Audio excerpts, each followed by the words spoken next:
আমরা সব এক বাবা এক মা থেকেই সৃষ্টি। আমার ভাইয়ের পছন্দ তার কাছে তারটা, হিন্দুদের পছন্দ তার কাছে তারটা, আদিবাসীরটা তার কাছে তারটা, মতুয়াদেরটা তার কাছে তারটা। আমাদের পছন্দ ধর্মীয় আমাদের কাছে আমাদেরটা।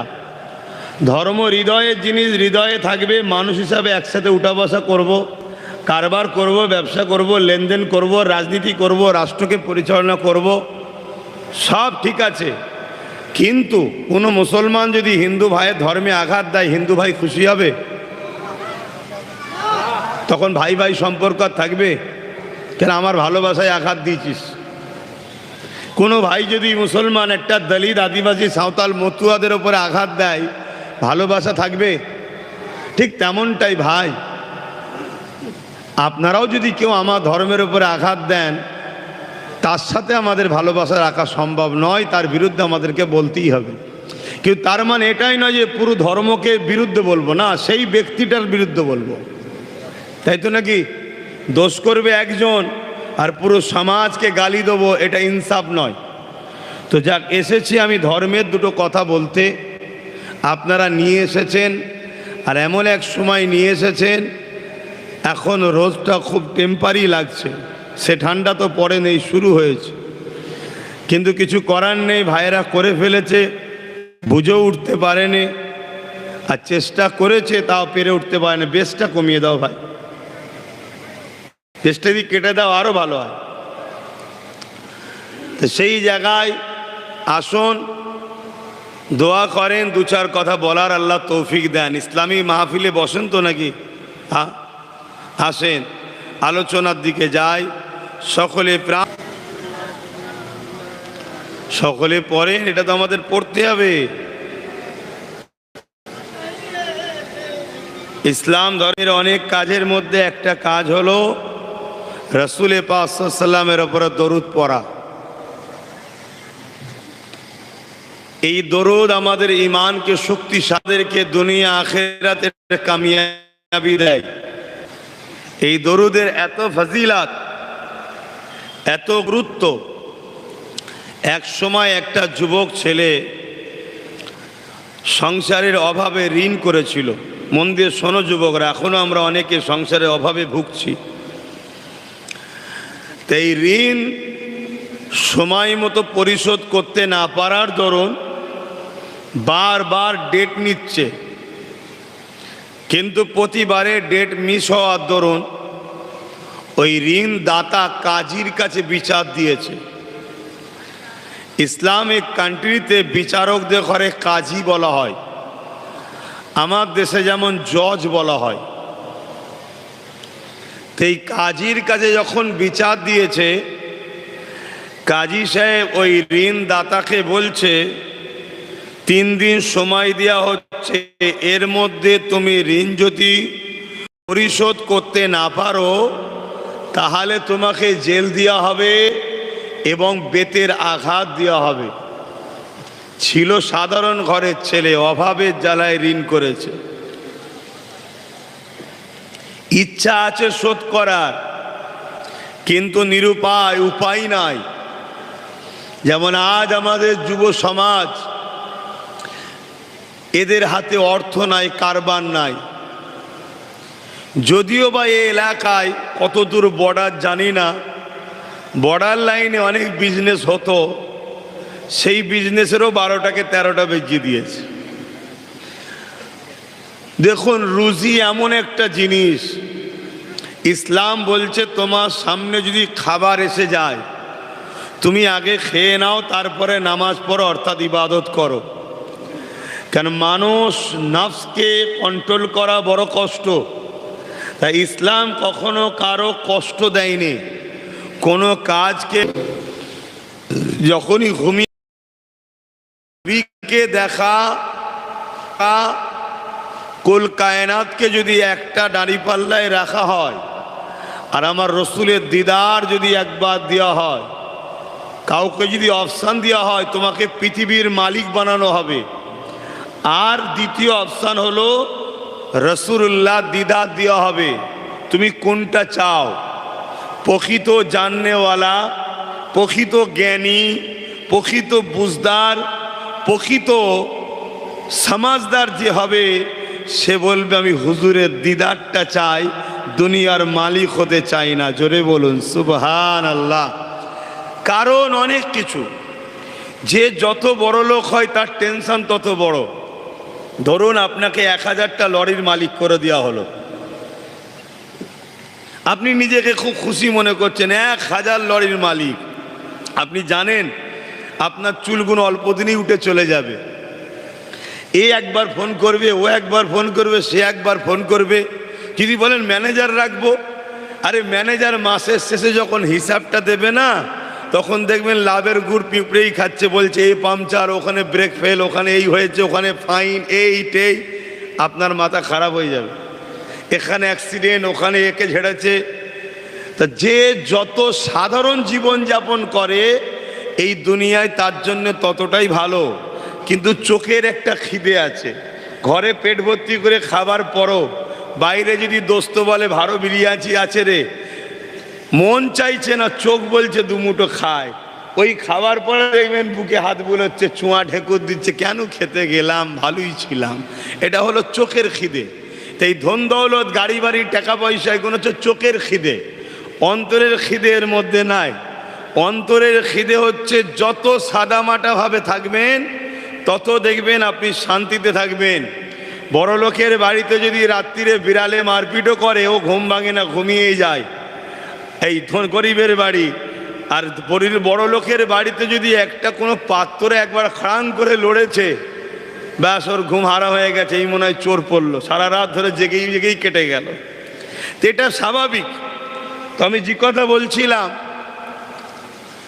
কি কথা বলতে গিয়ে এদিকে গেলাম, আরে শুনছেন তো নাকি? লরির মালিকটা কেন গেলাম?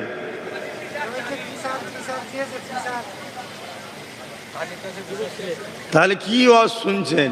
হ্যাঁ, বিষয়টা হলো দরুদ। গরমে কষ্ট হচ্ছে না, মন এইদিকে নাই। দেখো, সহজে প্রভুকে পাওয়া যায় না, সহজে স্রষ্টাকে পাওয়া যায় না। ইসলামের ইতিহাস বলছে, তারিখে হাদিস বলছে, যে যত বেশি আল্লাহকে ভালোবেসেছে আর আল্লাহ যাকে যত বেশি পছন্দ করেছে, দুনিয়ায় তাকে তত বেশি আল্লাহ পরীক্ষা নিয়েছে, আজমাইশ হয়েছে, তাকে বিভিন্ন কষ্টের সম্মুখীন হতে হয়েছে, তারপরে সে কামিয়াবি হয়েছে। সহজে কোনো জিনিসই হয় না। তো যাক, এই যুবক ভয়ে বড় কাঁদছে, তাহাজ্জুদে নামাজ পড়ে দরুদ পড়তে পড়তে ঘুমিয়ে পড়েছে, আল্লাহ রসুলের দিদার হচ্ছে। আল্লাহ নবী বলছে, যুবক তুমি কাঁদো কেন? ছেলে বলছেন, হুজুর আমি বড় অভাবী, আমার সংসার বড় খারাপ, কিন্তু আমি ঋণ করেছি, ঋণ শোধ করতে পারিনি।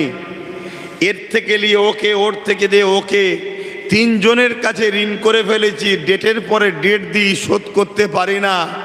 3 জনা এখন কাজীর কাছে বিচার দিয়েছে, হুজুর আমি বড় বিপদে, কাজী 3 দিন সময় দিয়েছে, না হয় শাস্তি দেবে, আমার বড় ভয় লাগছে। আল্লাহ নবী বললেন, চিন্তা করো না। সুলতান আব্দুল হামিদের কাছে যেও, বেশি বছরের ঘটনা নয়, 100 বছর আগেরকারের ঘটনা, কি 120 বছর। সুলতান আব্দুল হামিদের কাছে যাও। তৎকালীন সময় একজন সুলতান ছিলেন, উমাইয়া খলিফা সুলতান আব্দুল হামিদ। তিনার কাছে যাও, গিয়ে বলো আল্লাহ নবী পাঠিয়েছে, তোমার যা প্রয়োজন যেন দেয়। বলুন সুবহানাল্লাহ। যুবকটা বলছে, হুজুর আমি গরিব ছেলে, আমি যদি সুলতানের কাছে যাই আমাকে তো প্রথম ঢুকতেও দেবে না, দ্বিতীয় যদি বলি রসুল পাঠিয়েছে কোনোভাবে বিশ্বাসও তো করবে না। তখন আল্লাহ নবী বললেন, যাও সুলতানকে যে বলবে একটা গোপন খবর আছে, যেটা সুলতান জানে, আমি জানি, আর আল্লাহ জানে, সুলতানের পরিবারও জানে না। ওই খবরটা কি? প্রতিদিন রাত্রিরে সুলতান ঈশার নামাজ বাদ 500 বার করে দরুদ শরীফ পড়তো আমার ওপরে, তারপরে ক্ষমতা। জোরে বলুন সুবহানাল্লাহ। একটু বললেন না সুবহানাল্লাহ? আমরা দরুদ পড়ি রাত্রিরে, তাহলে বলুন কেন আমরা লাঞ্ছিত হব না? কেন আমরা অপমান হব না? আমাদের ঈমান কি? সব কিছু আল্লাহর কুদরতি হাতে, এটা মানেন তো নাকি? তাহলে আমরা দরুদই পড়ি না আমাদের নেতার উপরে। হচ্ছে একটা সুলতান, পৃথিবীর 1/3 অংশ রাজত্ব চালাচ্ছে, এত বড় চাপ, তারপরও সে প্রতিদিন রাত্রিরে ঈশা নামাজ পড়ে 500 বার দরুদ পড়তো। আর আমাদের ছোটখাটো এখন যারা নেতা হয়েছে মুসলমান, অমুসলিম কথা বলবো না আমি, এরা দরুদ তো দূরের কথা, একটু পদ পেয়ে আল্লাহ ভুলে জুম্মার নামাজটাও পড়তে আসে না। তো এই সব যদি মুসলমানদের নেতা হয় তা আমাদের কপাল ফাটবে, তো এটা স্বাভাবিক। আমাদের চাকরি বাকরি, লিখা পড়া, জেলের মধ্যে থাকা, এটা তো স্বাভাবিক। কেন যে আল্লাহ নয় সে কখনো আমাদের হতে, আমি অমুসলিমের কথা বলছি না, তাদের ধর্মের কি ম্যাটার না ম্যাটার ওটা আমি বলছি না, কিন্তু মুসলমানদের যারা প্রতিনিধিত্ব করছে, সে বুথ থেকে হোক, অঞ্চল থেকে হোক, আর আরো উপরে হোক, তারা কারা? তো সুলতান আব্দুল হামিদের দরবারে ওই যুবক চলে গেল সকালে উঠে ফজরের নামাজ পড়ে, গিয়ে রাজ দরবারের গেটে বলছে বাদশার সঙ্গে দরকার আছে। তো যাক, তৎকালীন যে সময় ছিল সেইভাবে ভেতরে প্রবেশ করেছে। করার পরে সুলতান এবারে খাস যে দরবার, সেখানে কি করে যাবে? তো বলতে লেগেছে আল্লাহ নবী পাঠিয়েছে বাদশাকে, যে বলো। বাদশাহ তো এই কথা শুনে বড় রেগে গেছে যে আজকাল মানুষ কেমন হয়েছে, নিজের স্বার্থের জন্য নবীকে দোহাই দিচ্ছে। যখন বাদশাহ কথা শুনলো, যাক তাকে ঘরে ডেকেছে, খাস কামরা, যে এরা রাজ দরবার বলা হয়, তৎকালীন সময় যে সিস্টেম ছিল। যাবার পরে সুলতান জিজ্ঞেস করছে যে তোমার কি প্রয়োজন বলো, তুমি নবীর সাহারা নিচ্ছ কেন, মিথ্যা কথা বলছো কেন? তখন বলছে হুজুর জাহাপানা, একটা গোপন কথা আছে যেটা আপনি জানেন, আল্লাহ জানে, আর রসুল জানে, আপনার পরিবারও জানে না, কেউ জানে না। ওই মেসেজটা আপনার কাছে দিতে এসেছি, তাহলে তো বিশ্বাস হবে। কি খবর? সবাইকে সরিয়ে দেওয়া হলো। আপনি গত রাত্রিরে বড় ব্যস্ততার দরুন যে দরুদ পড়েন, ওই দরুদ না পড়ে ঘুমিয়েছেন, এটা আমি জানবো কি করে? নবী আমাকে বলেছে, তাই আপনাকে বলতে এলাম। জোরে বলুন সুবহানাল্লাহ। এই খবর শুনে বাদশার চোখ দিয়ে পানি বেরোচ্ছে। কাঁদছেন কেন? দেখো আমি এত খুশিতে কাঁদছি যে আমাকে হুজুর স্মরণ রেখেছে। জোরে বলুন সুবহানাল্লাহ। তো বলো কি চাই? না আমি বড় অভাবী, হুজুর কিছু অর্থ দিতে বলেছে। বাদশার যে খাস যেটা যেটা নিজের যে তিজারি ছিল, নিজের যে ফান্ডের জায়গা, সেই লকারের তালা খুলে দিয়েছে, দিয়ে বলছে তোমার যতটা প্রয়োজন নিয়ে যাও। ছেলেটাও ছিল ইমানদার, যে পরের পাই বলে বস্তা ভরে নিয়ে যায় এমনটাও নয়, যতটা প্রয়োজন ছিল ততটাই নিয়েছে। কিন্তু রাজদরবারের টাকা দেয়নি, নিজের পার্সোনাল টাকা দিয়েছে। আর এখন তো ওসব মানামানির ব্যাপার নেই, জনগণের ট্যাক্সের টাকায় ধর্ম পালনও হচ্ছে, জনগণ খেতে পাচ্ছে না সেটা দেখারও সময় নাই। এসব চলছে না চলে না? এদেরকে বলা হয় জালিম। আর এই জালিমদের সহযোগীকারী আল্লাহর কোরআন ও নবীর হাদিস অনুযায়ী তারা হলো আরো বড় জালিম। তো যাক, আমি যেটা বোঝাতে চাইছিলাম, এই ছেলে অর্থ নিয়ে কাজীর দরবারে এসেছে, বিচার শুরু হবে। কাজী সাহেব আমি অর্থ পেয়েছি।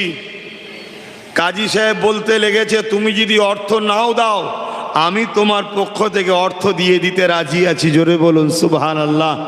ওই ছেলে বলতে লেগেছে কাজী সাহেব এটা তো আগে বলতে পারতেন, এখন বলছেন কেন? বলছে আগে যে হুকুমটা পাইনি এখন সেটা পেয়েছি। গত রাত্রিরে আল্লাহ নবীর দিদার পেয়েছি।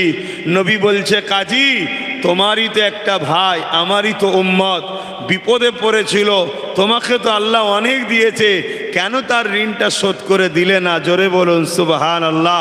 এখানে যারা অর্থশালী আছেন এ থেকে শিক্ষা নেন, আপনার কোনো ভাই বিপদে পড়লে তাকে সহযোগিতা করলে আল্লাহ নবী খুশি হয়। জোরে বলুন সুবহানাল্লাহ। দ্বিতীয় নম্বর, ওই তিনজন যারা ঋণ দিয়েছিল তারাও বলতে লেগেছে, কাজী সাহেব আমরা আমাদের ভাইকে মাফ করে দিলাম এবং ভাইয়ের যদি আরও প্রয়োজন থাকে দিতে রাজি আছি। কাজী জিজ্ঞেস করছে, এই কথাটা তো সেদিন বললে হতো। তারা তিনজনও বলছে, সেদিন তো এই নিয়ামত পাইনি যেটা গত রাত্রিরে পেয়েছি। কি? আমরাও রাসূলুল্লাহকে খাবে দেখেছি। নবী বলছে, তোমার ভাই তো তারা, আমার উম্মত তো তারা, তারা না হয় ঋণ করে দিতে পারছে না, অভাবী গরিব, ইচ্ছা তো করে দেয়নি এমনটা নয়। তোমার ভাইকে তুমি মাফ করে দিলে তুমি তো গরিব হতে না, তোমাকে তো আল্লাহ অনেক দিয়েছে, তাই আমরা এই ঋণকে মাফ করে দিলাম। জোরে বলুন সুবহানাল্লাহ। আমার বুঝাবার উদ্দেশ্য এটাই যে দরুদের ফজিলত কত, দুনিয়াতেও কল্যাণ, নবীর দিদারে আখিরাতেও জান্নাত। জোরে বলুন সুবহানাল্লাহ।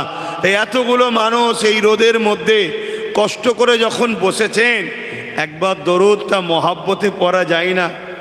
কি বলেন না গো, পড়া যাবে না? আজ বড় দুঃখ, আমাদের লেবাসটাও চলে গেছে, আমাদের ইউনিফর্মটাও শেষ, আমাদের সব শেষ। কমসে কম হুজুরের সঙ্গে মহব্বতটা তো রাখুন। এই মহব্বত একদিন আপনাকে নামাজি বানাবে, এই মহব্বত একদিন আপনাকে হাজি বানাবে, এই মহব্বত একদিন আপনাকে ইউনিফর্মে আনবে, এই মহব্বত একদিন আপনাকে কলেমা পড়তে পড়তে মৃত্যু নসিব করবে। মনে রাখবেন, পৃথিবীতে কোনো জিনিস আপনার ফায়দা যদি নাও হয়, নবীর প্রেম আপনাকে নাজাত দেবেই। জোরে বলুন সুবহানাল্লাহ। ওই প্রেম আপনাকে নাজাতের ওসিলা বানাবে। তাই আসুন, কেউ জবান কুঞ্জুসি করবেন না। আরে এখন ভোট আসতে অনেক বাকি আছে, গলা এখন বাঁচাবার ব্যাপার নেই, তার আগে আবার গড়গড়া টড়গড়া করে ঠিক করলেবেন খনি। এখন একটু মহব্বত দরুদ পড়েন। আল্লাহুম্মা সাল্লি আলা। বসবেন, যারা এসছেন বসবেন, আর যারা দূরে আছে আমার কিছু বলার নেই।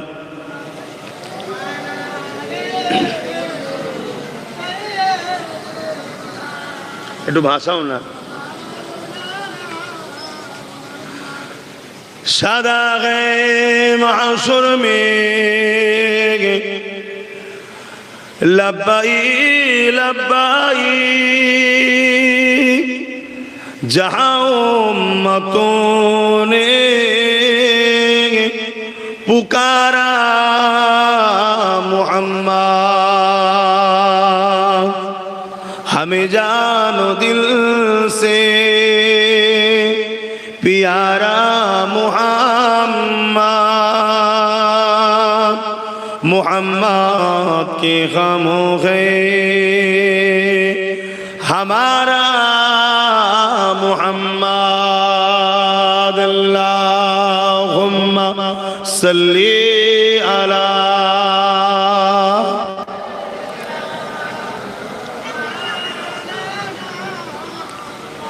वला आली।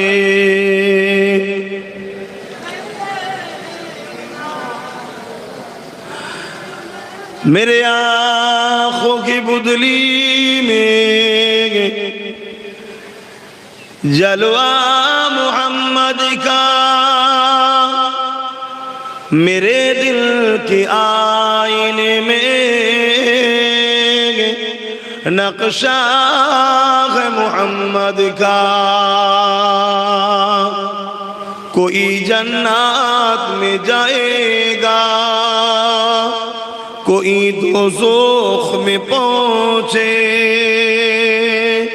मदीने की तरफ दौड़े दीवाना मोहम्मद का। अल्लाहुम्मा सल्ली अला।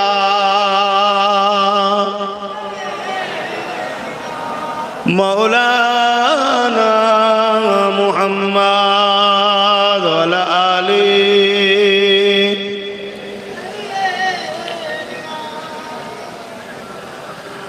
कलमे ला इलाहा इल्लल्लाह, ला इलाहा इल्लल्लाह, ला इलाहा, जबान खुले ला इलाहा इल्लल्लाह, ला इलाहा, ला इलाहा इल्लल्लाह, मुहम्मदुर रसूलुल्लाह, हस्बी रब्बी जल्लल्लाह, मा फी क़ल्बी खैरुल्लाह, नूर मुहम्मद सल्लल्लाह, हक़ ला इलाहा इल्लल्लाह, ला इलाहा, ला इलाहा इल्लल्लाह, मुहम्मदुर रसूलुल्लाह, अल्लाहुम्मा सल्ली अला सय्यिदिना मौलाना मुहम्मद अला आली मौलाना मुहम्मद। उपस्थित আমার আব্বা জানেরা, আমার নজওয়ান তরুণেরা, যুবকেরা, ছোট ছোট বাচ্চারা, পর্দার আড়ালে অবস্থিত আমাদেরই সকলের মা ও বোনেরা, আল্লাহ রাব্বুল আলামিনের শুকরিয়া। আল্লাহ আমাকে ইসলাম ধর্মের অনুসারী করেছেন, তাই শুকরিয়া আদায় করে বলি আলহামদুলিল্লাহ। মনে রাখবেন, এই জমিন আসমান তামাম কায়নাতের একজন মালিক। কজন? সকলে শাহাদাত আকুল তুলে বলুন কজন? সাক্ষী দেন, সাক্ষী দেন। কজন? লিল্লাহি মা ফিস সামাওয়াতি ওয়া মা ফিল আরদ। জমিন আসমানের স্রষ্টা একজন, যিনি এই জমিন বানিয়েছেন, যিনি আসমান বানিয়েছেন, যিনি পাহাড়কে, এই জমিন যখন বানান, এই জমিনটা পানির ওপরে ভেসে আছে। নৌকো দেখবেন, জাহাজ দেখবেন টলমল করে। এই পৃথিবীটা পানির ওপরে ভাসমান। পৃথিবীর যখন পানির ওপরে মহান স্রষ্টা সৃষ্টি করেছেন, এই পৃথিবী তখন টলমল করে। এজন্যে মহান স্রষ্টা এই টলমল পৃথিবীতে বান্দা বান্দি মানুষের যাতায়াত জীবন করতে বড় অসুবিধা হবে, তাই বড় বড় পাহাড়গুলোকে পেরেক হিসাবে সেঁটে ব্যবহার করেছে। যেমন একটা তক্তা বা কোনো জিনিস পেরেক দিয়ে সেঁটে দিবার পর সেটা নড়চড়ন বন্ধ হয়ে যায়, এই পৃথিবীটাকেও মহান স্রষ্টা পাহাড়টাকে পেরেক হিসাবে ব্যবহার করেছে। যতটা পাহাড়ের বাইরে দেখছেন, তার থেকে অনেক বেশি জমিনের নিচে আছে। জোরে বলুন সুবহানাল্লাহ। এই পৃথিবীতে হাজারো ধর্ম আছে। যার পছন্দ, যার বিশ্বাস, যার আস্থা, যার ভক্তি, যার ভালোবাসা, তার কাছে। এটা নিয়ে আমার কোনো পক্ষে বিপক্ষে কথা বলার কোনো ইন্টারেস্ট নাই। তবে আলহামদুলিল্লাহ, আমাদের ধর্ম হলো ইন্না দীনা ইনদাল্লাহিল ইসলাম। মহান স্রষ্টা বলছে, তিনার কাছেও মনোনীত পছন্দনীয় ধর্ম হলো ইসলাম। জোরে বলুন সুবহানাল্লাহ। ইসলাম এমন একটা রাস্তা, এমন একটা পথ, এমন একটা জীবন ব্যবস্থা। ইসলামকে আমরা এক কথাই বলি সালাম থেকে শান্তি। ইসলাম এসেছে সালাম থেকে শান্তি। এর বিস্তারিত মানে হলো দুনিয়া আখিরাতের কল্যাণের জন্য। নিজের বলে কিছু নাই, সম্পূর্ণটা প্রভুর খুশির জন্যে, স্রষ্টার খুশির জন্যে। যিনি দুটো চোখ দিয়েছে, যিনি দুটো কান দিয়েছে, যিনি আমাকে আপনাকে দুটো হাত দিয়েছে, কিডনি দিয়েছে, কি বলে হার্ট দিয়েছে, পা দিয়েছে, আশরাফুল মখলুকাত করে বানিয়েছে, সেই মহান স্রষ্টার খুশি রেজার জন্য নিজেকে তেনার কাছে গর্দান ঝুঁকিয়ে দিয়া আত্মসমর্পণ করা, অর্থাৎ নিজের কোনো ফাইসাল্লা নয়, স্রষ্টার ফাইসাল্লায় হায় হ্যাঁ নায়ে না, এই রাস্তায় চলার নাম হলো ইসলাম। জোরে বলুন সুবহানাল্লাহ। আর এই রাস্তায় যারা চলে তাদেরকে বলা হয় মুসলিম। তাদেরকে কি বলা হয়? মুসলিম। মনে রাখবেন, এই পৃথিবীতে হাজারো ধর্ম আছে, যার যেটা বিশ্বাস তার কাছে। কারো ধর্মের বিষয়ে আঘাত দেওয়া, ছোট বড় কথা বলার ইজাজত কিন্তু ইসলাম আমাদেরকে দেয়নি। ইসলাম আমাদেরকে কি বলেছে? লাকুম দীনুকুম ওলিয়া দীন।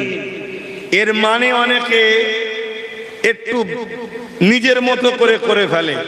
অ্যাকচুয়ালি আমার রাসূল পাক সাল্লাল্লাহু আলাইহি সাল্লামকে মক্কার আবু জেহেল একদিন এসে বলল, হে মুহাম্মদ সাল্লাল্লাহু আলাইহি ওয়াসাল্লাম, তুমি যে রবের কথা বলো, তুমি যে মালিক প্রভু আল্লাহর কথা বলো, লা ইলাহা ইল্লাল্লাহ, আল্লাহ কে সিওয়া दूसरा कोई माबूद ही नहीं, তোমার ওই রবের উপাসনা আমরা 1 বছর সবাই করব, কিন্তু শর্ত হলো আর 1 বছর তোমাদের সবাইকে আমাদের যে 360টা খোদা আছে, অর্থাৎ লাত উজ্জা হবল ইত্যাদি ইত্যাদি তারা হাতে বানিয়েছিল, এদের উপাসনা তোমাকে আর 1 বছর করতে হবে।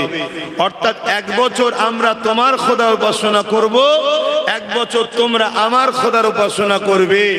আমার রাসূলের উপরে তখন আয়াত নাজিল হলো, সেই আয়াতে সূরা কাফিরুন, সেই আয়াতের শেষ অংশ হলো লাকুম দীনুকুম ওলিয়া দীন।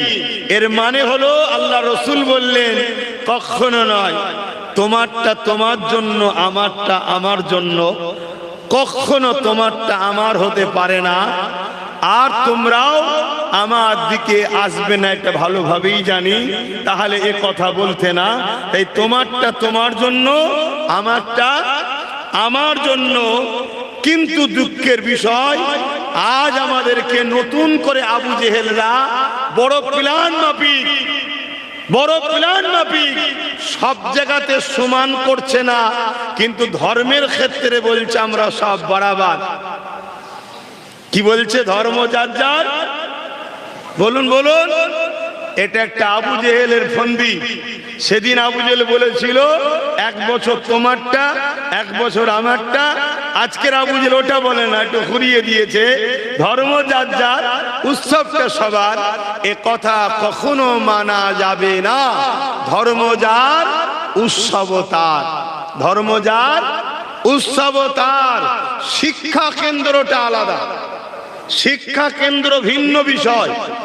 একটা মুসলিম অমুসলিম শিক্ষকের কাছে শিক্ষা অর্জন করতে পারে, একটা অমুসলিম মুসলিম শিক্ষকের কাছে শিক্ষা অর্জন করতে পারে।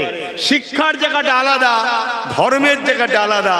ধর্মকে কেন্দ্র করেই উৎসব হয়, এটা মনে থাকবে তো মাথায়। এটা একটা আমাদেরকে বেঈমান বানাবার, ইসলাম থেকে সরিয়ে দিবার একটা পরিকল্পনা। আমি যে কথা বলতে গিয়ে এদিকে এলাম, এই পৃথিবীতে হাজারো ধর্ম, কারো বিরুদ্ধে আমাদেরকে কিছু মন্তব্য করা ইজাজত ইসলাম দেয়নি। কিন্তু দুঃখের বিষয়, বারবার ইসলামকে এক শ্রেণীর মানুষ ইসলামকে বারবার টার্গেট করছে, হ্যাঁ কি না? এই শ্রেণীটা কারা? নাম্বার 1, যারা ক্ষমতার জোরে মানুষের প্রভু হওয়ার স্বপ্ন দেখে, তারা ইসলামের বিরোধী করে।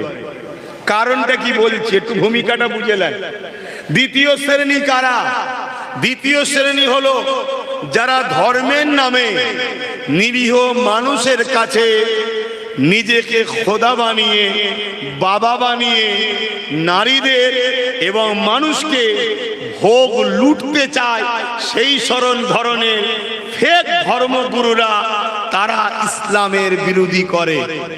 3 নম্বর হলো ইসলামের বিরোধী করে আরেক শ্রেণীর ব্যক্তিরা, যারা তাদেরই ভালোবাসার লোকের কথা শুনে নিজেরা রিসার্চ না করে, নিজেরা পড়াশোনা না করে, কারো বিশ্বাসের উপরে অন্ধ প্রেম করে তাদের কথায় ইসলামের বিষয়ে মিথ্যা শিক্ষাকে গ্রহণ করে ইসলাম বিরোধী করে, অর্থাৎ জ্ঞান না থাকার দরুন এই তিন শ্রেণীর ব্যক্তি ইসলামের বিরোধী করে। ইসলামের বিরোধী করার কারণ কি? এবারে চলে আসুন, ইসলাম কাকে বলে? আমরা বেশিরভাগ মানুষ জানি ইসলাম মানে দাড়ি টুপি, নামাজ রোজা, মসজিদ মাদ্রাসা। এটাই আমাদের সবচেয়ে বড় ক্ষতির কারণ হয়েছে। আরে ইসলাম তো ইনসাফের নাম, ইসলাম তো ইনসানিয়াতের নাম। মন দিয়ে শুনছেন তো? আর যারা বিরোধী করে তারা দেখুন ইনসাফ করে না, যারা বিরোধী করে তাদের মধ্যে ইনসানিয়াত নাই। মিলিয়ে দেখুন, ইসলাম তো মানবতার নাম, ইসলাম তো প্রেমের নাম, ইসলাম তো ঐক্যের নাম, ইসলাম তো ক্ষুধার্ত মানুষকে খানা খাওয়াবার নাম, ইসলাম তো বস্ত্রহীনকে বস্ত্র দিবার নাম, ইসলাম তো মা হলো জান্নাত, বাপ হলো জান্নাতের দরজা, অর্থাৎ মা বাপকে সম্মান দিবার নাম। বিরোধী করছে দেখুন কারা? যারা নিজেদের বাপ মাকে বৃদ্ধাশ্রমে রাখে তারা দেখুন ইসলামের বিরোধী করছে। ইসলাম তো শরাব মুক্ত সমাজ গড়ার নাম, ইসলামের বিরোধী করছে কারা? যারা শরাব দিয়ে মানুষকে, যুব সমাজকে নেশাগ্রস্ত করে অল্প বয়সে মৃত্যুর কোলে ঠেলে দিচ্ছে, সংসার গুলোতে ডিভোর্স করে দিচ্ছে, নেশার দরুন ক্রাইম করছে, নেশার দরুন অ্যাক্সিডেন্ট করাচ্ছে। এই সকল নেশা কোম্পানিগুলো ইসলামের বিরুদ্ধে। ইসলাম তো ক্ষুধার্ত মানুষকে খানা খাওয়াবার নাম, বস্ত্রহীনকে বস্ত্র দিবার নাম, এতিমকে সাহায্য করার নাম। ভাই আমার শুনুন, ইসলাম তো সাম্যের নাম, ইসলাম তো ন্যায় ইনসাফ ইনসানিয়াত প্রতিষ্ঠিত করার নাম, ইসলাম তো চোর মুক্ত সমাজ গড়ার নাম, ইসলাম তো খুন মুক্ত সমাজ গড়ার নাম, ইসলাম তো রেপ মুক্ত সমাজ গড়ার নাম, ইসলাম তো মানুষের অধিকার দিবার নাম, ইসলাম তো বড়কে সম্মান ছোটকে স্নেহ করার নাম। হাত্তা খেয়ে ইসলাম নিজের মাতৃভূমির সার্বভৌমত্ব নিরাপদে রাখার নাম হলো ইসলাম। জোরে বলুন সুবহানাল্লাহ। দেশের মাথায় বসে কেউ যদি দেশ বিক্রি করতে চায় তারা ইসলামের বিরোধী করবে না? করবে না? জোরে বলুন কেন? ইসলাম যদি থাকে, ইসলাম শিখাচ্ছে যে তার মাতৃভূমিকে ভালোবাসে না, মাতৃভূমির নিরাপদের কথা ভাবে না, মাতৃভূমিকে সার্বভৌমত্ব নিরাপদে রাখে না, সে ইসলামকে কমপ্লিট মানলো না। ইসলাম যদি থাকে, ক্ষুধার্ত মানুষকে খাবার দিতে হবে। যে মানুষকে গরিব বানাতে চায় সে কখনো ইসলামকে পছন্দ করতে পারে না। ইসলাম তো রেপ মুক্ত সমাজ গড়ার নাম। যারা রেপিস্টদের জন্য কোটি কোটি টাকা খরচ করে সুপ্রিম কোর্টে জজ লাগায় তারা কখন ইসলামকে পছন্দ করতে পারে না। যারা রেপিস্টদের ঘরে বাঁচাবার জন্য পিছন দরজাতে বার করে দেয়, যে ছোটখাটো ঘটনা ঘটতেই পারে, তারা কখনো ইসলামকে পছন্দ করতে পারে না। ইসলাম নারী ঘরের চাকরানি নয়, স্ত্রী হলো পুরুষের জামা আর পুরুষ হলো নারীর জামা। যেমন তোমার জামাটা কেউ ছিঁড়ে দিলে, কালি লাগিয়ে দিলে, নোংরা লাগিয়ে দিলে তুমি অপছন্দ করো, এই স্বামী স্ত্রী সম্পর্ক একে অপরের গায়ের জামা।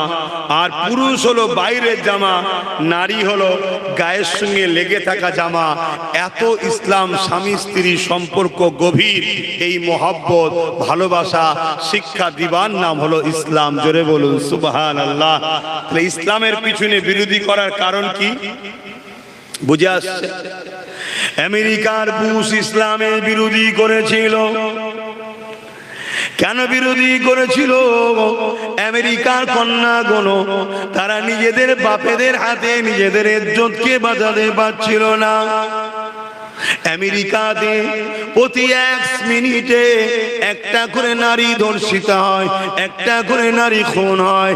তারা পৃথিবীর বুকে নিয়ে করে বড় উন্নত দুনিয়া বলতে পারে, টেকনোলজির দিকে অনেক এগিয়ে যেতে পারে, বড় বড় বোম তৈরি করে পৃথিবীর উপরে জুলুম চালাতে পারে, দুনিয়ার বুকে দাদাগিরি দিতে পারে, বিভিন্ন দেশকে বোম্বিং করে মেরে দিতে পারে, প্যালেস্তাইনের হাজার হাজার মায়ের কোলকে খালি করে দিতে পারে। কিন্তু আমেরিকা নিজের ঘরের বেটিদের ইজ্জত বাঁচাতে পারে না। ইজ্জত নিজের বাপের হাতে ধর্ষিত হয়ে যাচ্ছে, কন্যা পেটে সন্তান নিজের বাপের চলে আসছে। এই সময় আমেরিকার বুকে যুবক যুবতীরা ইসলামকে রিসার্চ করছে, করতে করতে তারা গুগলকে প্রশ্ন করছে, এ গুগল, পৃথিবীর শ্রেষ্ঠ মানুষকে গুগল বলছে হযরত মুহাম্মদুর রাসূলুল্লাহ। তখন তারা আমার নবীর জীবনী পড়ছে, পড়তে পড়তে তারা দেখলো ইজ্জত যদি বাঁচাতে হয় ইসলামে যেতে হবে, সম্মান যদি পেতে হয় ইসলামে যেতে হবে, মানুষের মতো মানুষ যদি হতে হয় মুহাম্মদ রাসূলের আদর্শ মেনে নিতে হবে। এই আমেরিকার যুবক যুবতীরা দলে দলে দলে দলে আমার রাসূলুল্লাহর আদর্শ মেনে নিচ্ছে, ইমানের কলেমা পড়ে নিচ্ছে। এই জন্য আমেরিকা বড় ঘাবড়ে যেতে লেগেছে, কি করে ইসলামের থেকে আমাদের ঘরের যুবক যুবতীকে রুকা যায়।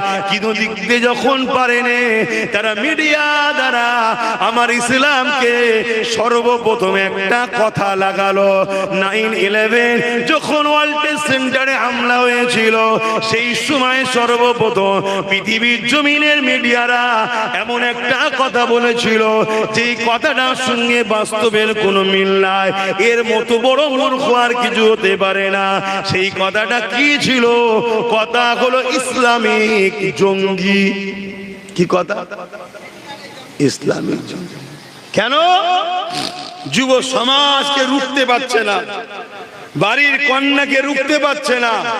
হাতটাকে আমেরিকার প্রেসিডেন্ট যখন বুশ ছিল, সেই বুশ অঙ্গীকার করেছিল যে আমেরিকায় ইসলাম রাখবো না। শুনছেন তো নাকি? তাদেরই আপন জন্য এখন আমাদের মাথায় যারা বসে আছে তারাও বলছে ইসলাম রাখবো না। শুনছেন তো? এখনো বললে অসুবিধা হচ্ছে নাকি আপনার? হলে আমাকে লিখবেন না। আমি বারবার বলছি, তোমার প্রেম যেমন তোমার কাছে, আমার প্রেমটাও আমার কাছে। তুমি আমার প্রেমে আগুন তুলবে না, আমি আগুন তো দূরের কথা, হাতি তোমাকে দেখাবো না, পিছনে হেতরাতে দেবো। আর তুমি যদি আমার প্রেমে আগুন তোলে একটা, আমি 10টা আগুন দেখাবো, দুটো হাত দিয়ে রুখবো। অসুবিধা আছে? হ্যাঁ, ভালোবাসায় আঘাত দিতে এসো না, সব মেনে নেবো। রুজি কেড়ে নিয়েছো 79 বছর ধরে, চলো। চাকরি কেড়ে নিয়েছো, চলো। শিক্ষা দিওনি, চলো। প্ল্যান মাফিক আমাদের যুবককে গুন্ডা বানিয়েছে, বোম বন্দুক ধরিয়েছে, লাঠিয়াল বাহিনী বানিয়েছে, চলো। সবটাতে মেনে নেওয়া যাবে, কিন্তু আমার দিনের উপরে আঘাত দিলে ওখানে মানা যাবে না। কেন? ওটা তো আমাদের আখেরাতে জান্নাতে যাবার রাস্তা। ওখানে যদি খামোশ থাকি, দুনিয়ায় তো সব লুটে নিলি, শান্তি পেলাম না, ওখানেও তো জাহান্নামে যেতে হবে। তাহলে চুপ থাকা যাবে? হ্যাঁ, জোরে বলেন, চুপ থাকা যাবে? আর কেন তুমি ইসলামের বিরোধী করবে? ইসলাম মুক্তির নাম, মানবতার নাম, ইনসাফের নাম, কল্যাণের নাম। তাহলে কেন তুমি ইসলামের বিরোধী? আসুন আলোচনার দিকে যাচ্ছি। আমেরিকা জর্জ ডব্লিউ বুশ, তার কন্যা বুশ অঙ্গীকার করলো আমেরিকা ইসলাম রাখবো না। এমনকি বাইরে দেশ থেকে মুসলিমদের ভিসা পর্যন্ত বন্ধ করে দিয়েছিল, জানেন কি জানি না? এটা আলোচনা করি। ভিসা বন্ধ করে দিয়েছিল, কিন্তু মহান স্রষ্টার কুদরতের কাছে পৃথিবীর কোন নিজাম চলে? মহান স্রষ্টার পাওয়ারের কাছে পৃথিবীর কোন দাদা দিদির দাদাগিরি চলে? আরে ফেরাউন, নমরুদ, সাদ্দাত, আবু জেহেল, চিঙ্গিস খান, হালাকু খান, কত বড় বড় জালিম পৃথিবীতে এসেছে, সবাই টার্গেট নিয়েছিল ইসলামকে মিটাবো। একটাই কারণ, তারা ক্ষমতার জোরে মানুষের প্রভু হতে চেয়েছিল। ইসলাম বলেছে মানুষ কখনো মানুষের প্রভু হবে না, মানুষ কখনো মানুষের দাস দাসী হবে না। দাসত্ব শিকল ভেঙে দিয়ে মানুষকে ইসলাম আজাদ করার রাস্তা দেখিয়েছে। জোরে বলুন সুবহানাল্লাহ। আজ সেই ইসলামের উত্তরসূরি হিসাবে আমরাও যখন তিলোত্তমা বোনের উপরে আঘাত হয় আমরা আন্দোলন করি, আদিবাসী বোনের উপরে আঘাত হলে আন্দোলন করি, দলিতদের উপরে আঘাত হলে আন্দোলন করি, মতুয়াদের উপরে আঘাত হলে আন্দোলন করি। আমরা ধর্ম দেখি না, আমরা মানুষ দেখি। আমরা বর্ণ দেখি না, ভাষা দেখি না, আমরা ইনসাফ ইনসানিয়াত দেখি। মানুষের উপরে জুলুম হলে সেই মানুষের পাশে দাঁড়িয়ে জালিমের বিরুদ্ধে লড়াই করতে করতে, ওই লড়াই যদি যুদ্ধ করতে হয় ওই যুদ্ধ থেকেও পিছপা হওয়া যাবে না। যুদ্ধ করে হলো অসহায়কে বাঁচাবার নাম হলো ইসলাম। জোরে বলুন সুবহানাল্লাহ। হাতটাকে বলতে আমায় রুকুনি, শুনে রেখে দাও। কোন যদি মুসলিম ঘরে জন্ম লিয়া কুলাঙ্গার অমুসলিম ঘরের বেটির উপরে, মায়ের উপরে, অমুসলিমের উপরে জুলুম করে, ইসলাম বলছে মুসলিম ঘরের কুলাঙ্গারের পাশে দাঁড়াওনি, ওই মজলুমের পাশে দাঁড়াও। দাঁড়িয়ে এই কুলাঙ্গার মুসলমানের বিরুদ্ধে লড়াইয়ের নাম হলো ইসলাম। এ কথা শুনছেন? ধর্মটাকে জানো, ধর্মটাকে জানো। এখন জাত ভিদাভেদ ভুল করলো বলছে আমার জাতের মাথা মুটা। ধর্ম কখনো হিংসা শিখায়?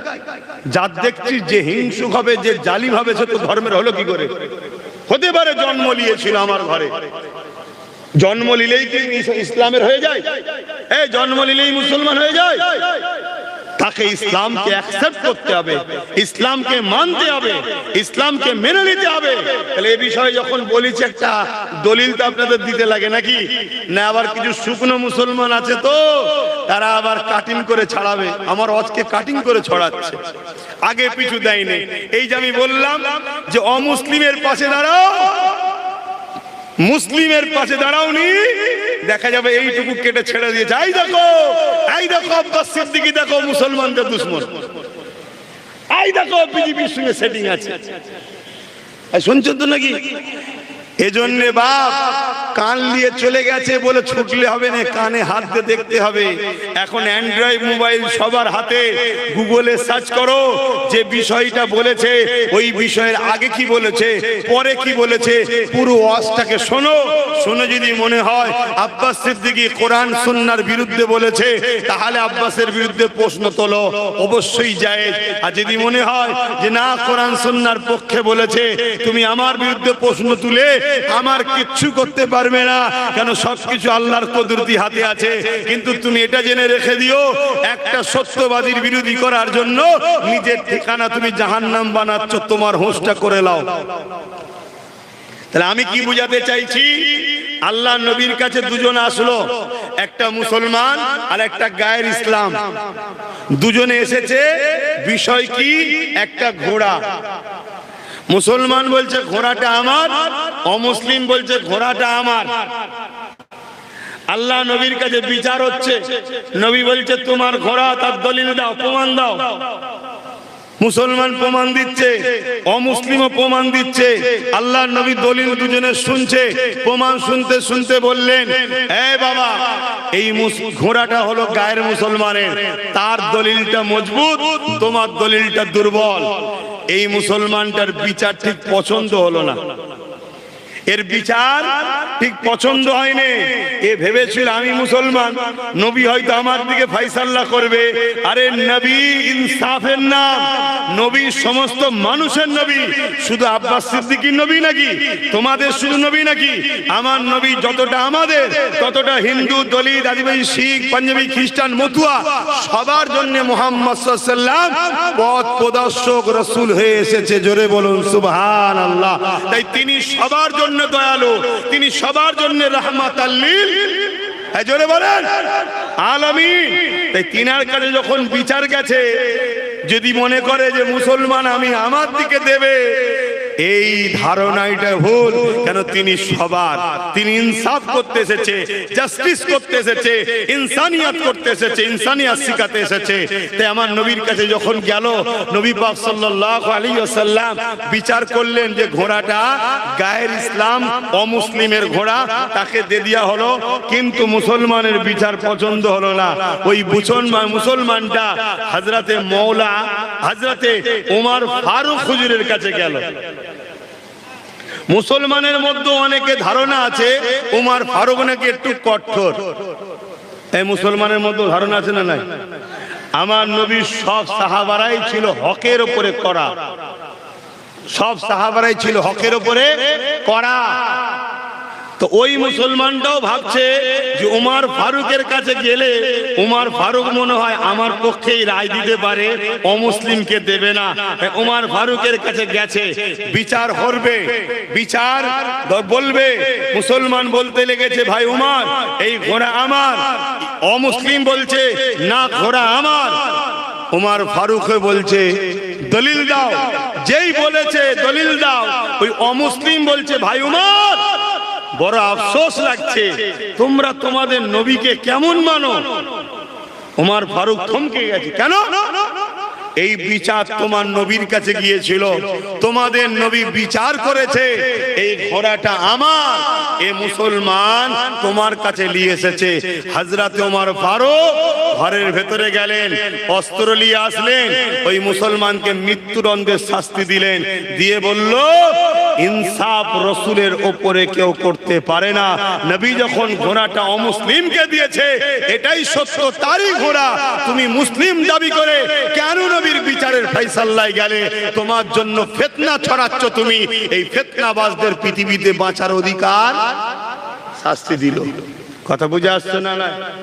তাহলে আজকে আমি যে কথা বললাম, এক মুসলমান যদি অমুসলিমের উপরে জুলুম করে, তাহলে আপনি কার পক্ষে দাঁড়াবেন? মুসলমানের না অমুসলিমের?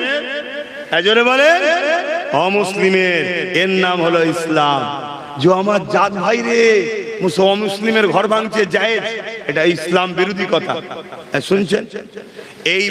এই ভাতৃত্ব আমার হুজুর পাক শিখিয়েছে, এই ইনসাফ আমার ইসলাম শিখিয়েছে। আর অনেকের ধারণা ইসলাম হলো ১৫০০ বছরের। অনেকের ধারণা, বা মিডিয়াতেও প্রচার হচ্ছে, এদের তো রাজনীতির কোনো মুদ্রা নেই, না লোকের চাকরি দিতে পেরেছে, না দেশকে উন্নতি করতে পেরেছে, না বেকারত্ব দূর করতে পেরেছে। কথা বুঝে আসছে? না লোকের স্বাস্থ্য চিকিৎসা ঠিক দিতে পেরেছে, কিচ্ছু নয়। রাজনীতির নেতারা মিডিয়াতে বসে ডিবেট করছে, ধর্ম ডিবেট। কি ইসলাম নাকি ১৫০০ বছরের? শোনো, কোন ধর্মটা কত বছরের আমি কাউকে আঘাত দিয়ে কোনো কথা বলতে আসিনি, কারণ এই ইজাজত ইসলাম আমাকে দেয়নি। কিন্তু কথা যখন ইসলামকে নিয়ে ওঠে, তাহলে আমাকে তো ইসলামের পক্ষে কথা বলতে লাগবে, কেন আমি নিজে ইসলামকে মানি। কথা বলতে লাগবে না? লাগবে না? ইসলাম কত বছরের? ১৬।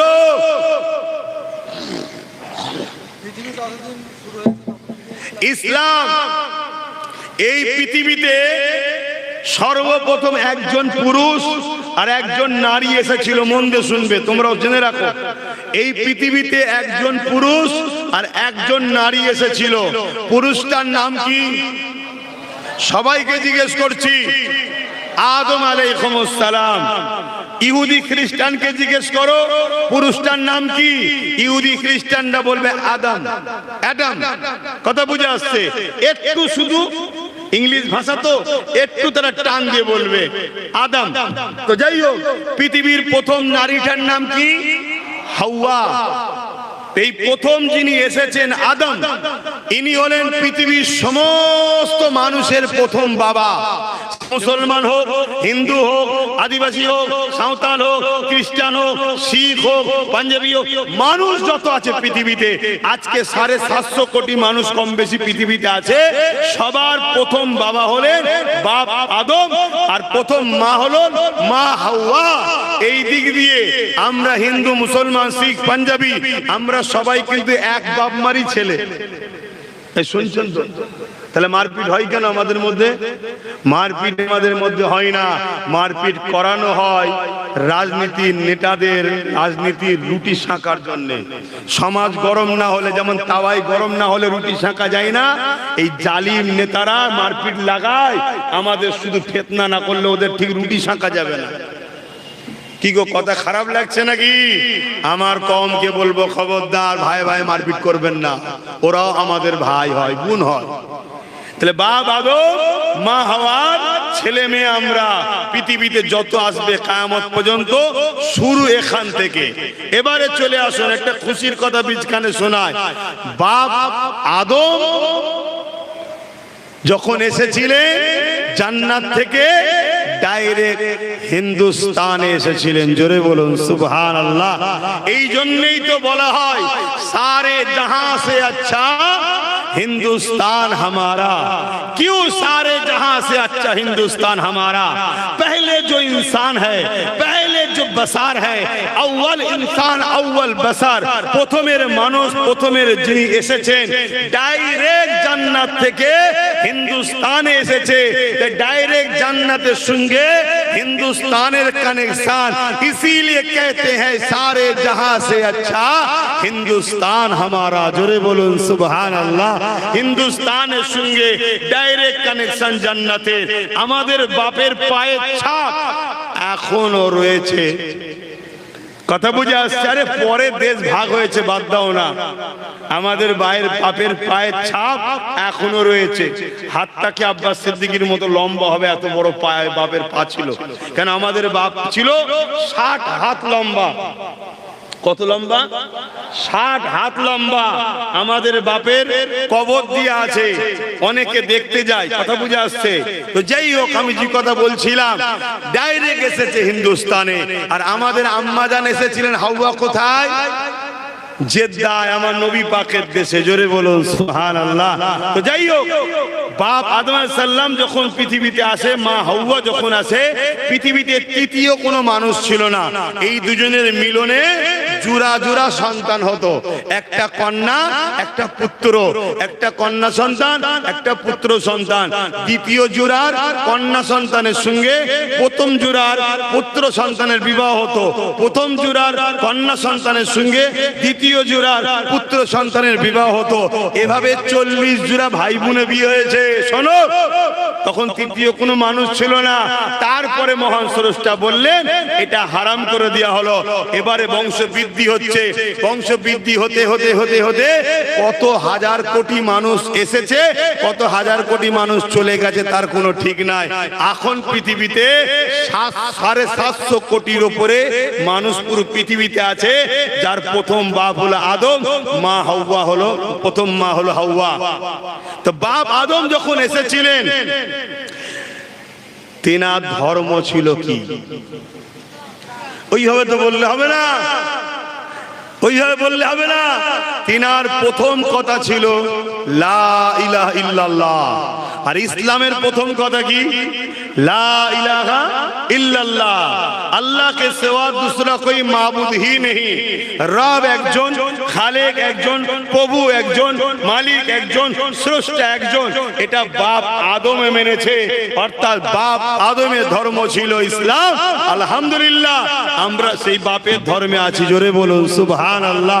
কিন্তু বাপের কোনো ছেলে যদি কিছু পছন্দ করে, তার জন্য ভাই ভাই মারপিট করাটা শোভা দেয় না, ঠিক তো নাকি? কিন্তু ইসলাম কবে থেকে শুরু? যেদিন তৃতীয় কোনো মানুষ ছিল না, সেদিন ছিল ইসলাম। মা হাওয়াও ছিলেন একত্ববাদের বিশ্বাসী। বাবা আদম আলাইহিস সালাম ভারতের জমিনে এসে মা হাওয়াকে খুঁজতে লেগেছে।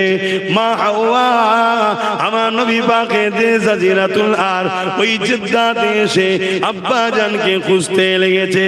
স্বামী স্ত্রী একে অপরকে খুঁজতে খুঁজতে খুঁজতে ওই মক্কা জমিনে আরাফাতের ময়দানে গিয়ে হাজির হয়। এই আরাফা মিলনের মাঠ, এই জায়গাতে বাপ আর মায়ের দিদার হয়ে যায়।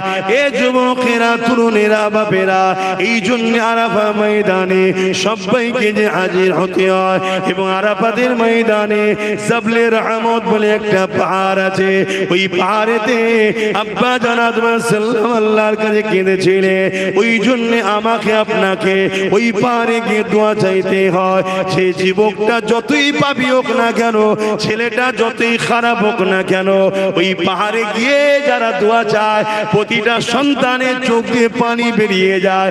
সেই ছেলেটা নিজেও ভাবতে পারে না এত পানি কোথা থেকে চোখ দিয়ে আসছে। আমি তো কোনো সময় কাঁদতে চাইলে চোখ দিয়ে পানি বেরোয় না, কিন্তু এখানে এত কান্না আসছে কেন? কেননা ওই জায়গাতে তোমার আমার আব্বা আদম আলাইহিস সালাম কেঁদেছিলে। এ যুবকেরা, তরুণেরা, বাপেরা, আসো আল্লাহ আমাদেরকে ইসলাম মিলিয়েছে, ইসলাম নিয়ে শান্তিতে থাকো। ইসলাম মানবতা শিক্ষা দিয়েছে, মানবতা দেখাও। ইসলাম ইনসানিয়াত শিখিয়েছে, ইনসানিয়াত দেখাও। ইসলাম মানব বন্ধন শিখিয়েছে, মানব বন্ধন করো। ইসলাম গরিবদেরকে ভালোবাসতে বলেছে, ভালোবাসো। ইসলাম খোদা তুমি খানা খাওয়াতে বলেছে, খানা খাওয়া। ইসলাম বস্ত্রহীনকে বস্ত্র দিতে বলেছে, বস্ত্র দাও।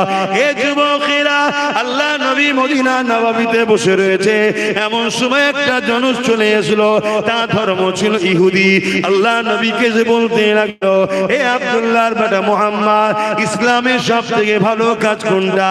আল্লাহ নবী নামাজের কথা বললেন না, আল্লাহ নবী রোজার কথা বললেন না। আল্লাহ নবী কি বলেছিলেন? ইসলামের সব থেকে ভালো কাজ হলো খোদার তো মানুষকে খানা খাওয়ানো।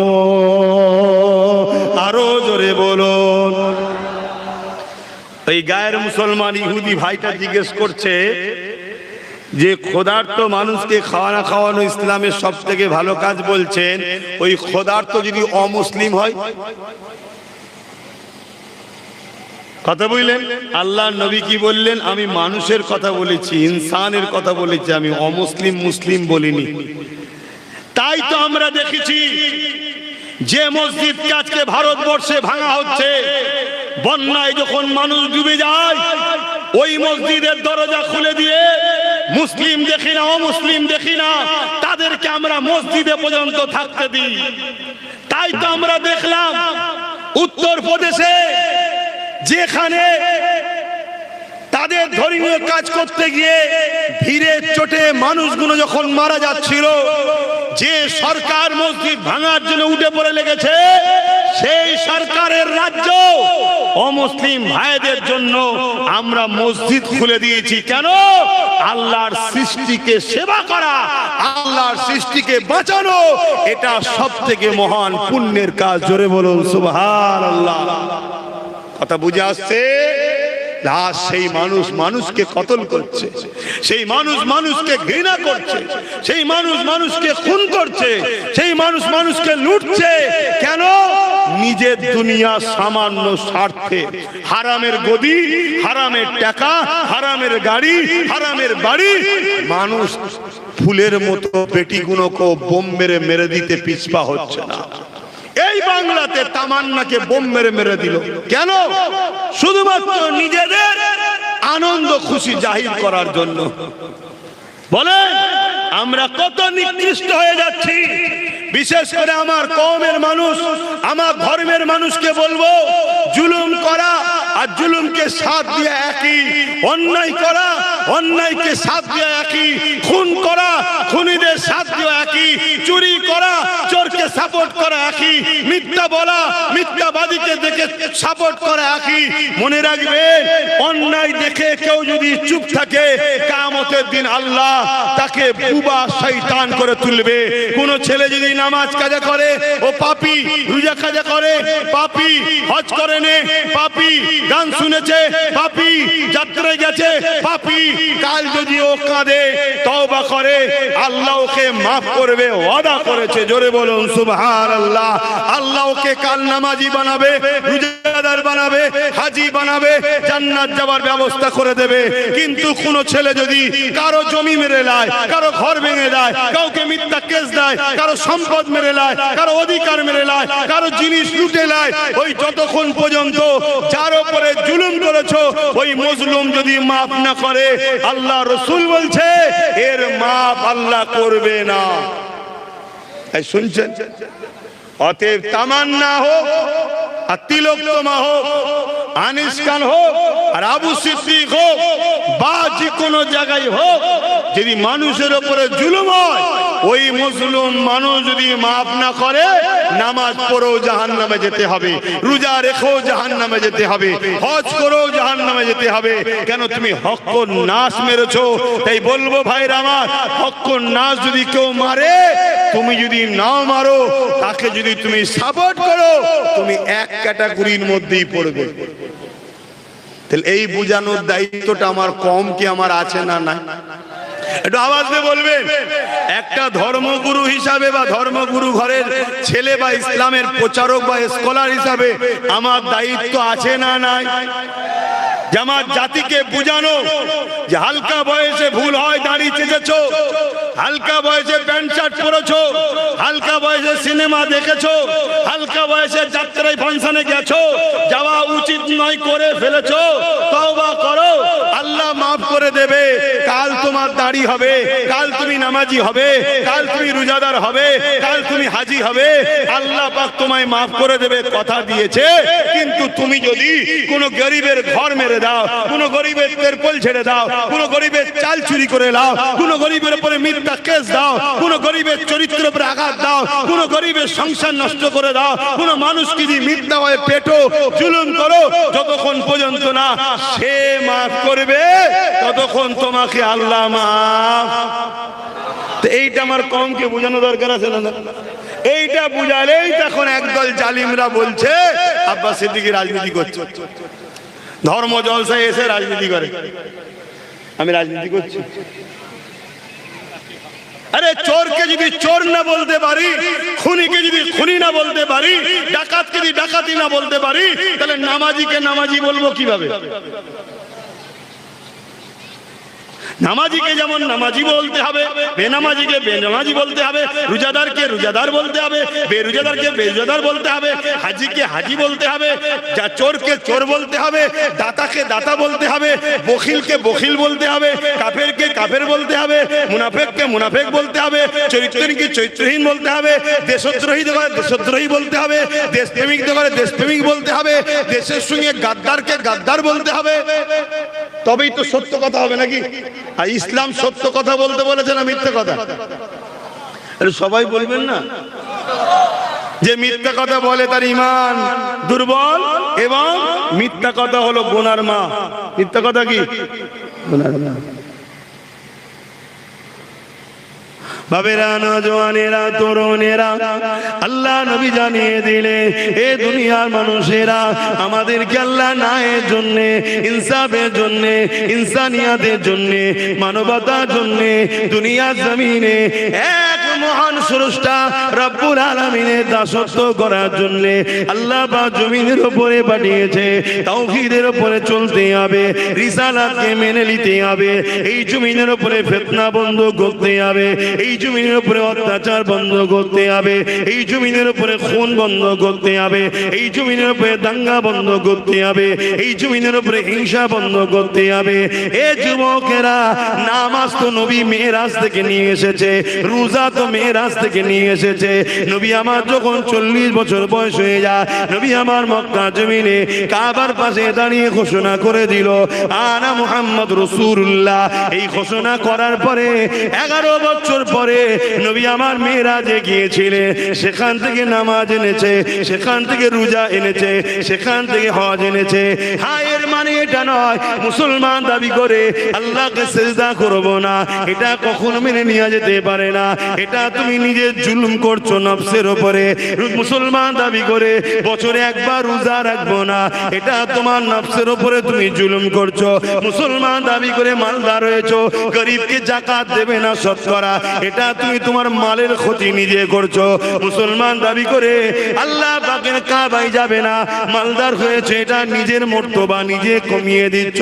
কিন্তু মনে রাখবেন, কোনো যদিও ভুল ভ্রান্তি হয়ে যায়, ক্ষমা চাইলে মাফের রাস্তা রাস্তা আছে, কিন্তু আল্লাহর জমিনের উপরে ফিতনা হচ্ছে, অন্যায় হচ্ছে, বিধবাদের উপরে জুলুম হচ্ছে, এতিমদের উপরে জুলুম হচ্ছে, মানুষকে খুন করা হচ্ছে, গরিবদেরকে লুটা হচ্ছে। সে হতে পারে গরিবটা হিন্দু, গরিবটা আদিবাসী, গরিবটা মুসলমান, গরিবটা দলিত, ওটা কার কি ধর্ম তোমার দেখার বিষয় নয়। তোমার দেখার বিষয় হলো আল্লাহর জমিনের উপরে শান্তি প্রতিষ্ঠিত করতে হবে, আল্লাহর জমিনের উপরে অন্যায় অত্যাচারকে বন্ধ করতে হবে, আল্লাহর জমিনের উপরে ন্যায় জাস্টিস প্রতিষ্ঠিত করতে হবে। কারণ আমার নবী পাক এই 11টা বছর ধরে রোম থেকে শুরু করে, পারস্য থেকে শুরু করে, কিসরা কাইসার থেকে শুরু করে তাম পৃথিবীর জালিম রাজাদের বিরুদ্ধে আল্লাহ নবী চিঠি করেছিল, তোমরা নারীদের উপরে জুলুম বন্ধ করো, নারীগুলোকে জ্যান্ত পুঁতে দেওয়া বন্ধ করো, নারীগুলোকে ভোগ করা বন্ধ করো, নারীগুলোকে হত্যা করা বন্ধ করো, গরিবগুলোর কোমরে বেল দিয়ে বাজারে নিলামে তোলা হতো, এগুলোকে বন্ধ করো। এক কথা, ইনসানিয়াতের নামে তারা মানবরূপী পশু হয়ে গিয়েছিল, তারা পৃথিবীর বড় বড় খোদা সেজে বসে গিয়েছিল, এক এক দেশের রাজা, এক একটা খোদা, তারা মানুষকে নিজেদের উপাসনা করাতো, মানুষের উপরে তারা জুলুম অত্যাচার করত, মানুষের বেটিগুলোকে ভোগ করত, তাদেরকে হত্যা করে দিত। বাজারে আলু পটলের মতো মানুষের বেটি কিনা বেচা হতো, ধনীরা খরিদ করে নিয়ে যেত, আর তাদেরকে শোষণ করে তাদের গর্ভে যদি পুত্র সন্তান হতো, ওই সন্তানকে নিয়ে নিয়ে কন্যাটাকে পুঁতে দিত, মেরে দিত। আর যদি কন্যা সন্তান হতো, ওই কন্যা সন্তান আর ওই সন্তানের মা দুজনকেই জ্যান্ত পুঁতে দিত। এই ছিল পৃথিবীর অসভ্যতা, এই ছিল পৃথিবীর চরিত্র, এই ছিল পৃথিবীর নোংরামোনা। মহান স্রষ্টা মুহাম্মদ প্রফেট সাল্লাল্লাহু আলাইহি ওয়াসাল্লামকে পাঠালে, তিনি পৃথিবীর জমিনে এসে রাজাদের ঘরে চিঠি করলে, তোমরা এই জুলুম বন্ধ করো, তোমরা এই অত্যাচার বন্ধ করো। তাই আমি মুহাম্মদ গরিবদের পক্ষে, অসহায়দের পক্ষে, নারীদের পক্ষে, মানবতার পক্ষে আমি মুহাম্মদ তোমাদের বিরুদ্ধে লড়াই করব।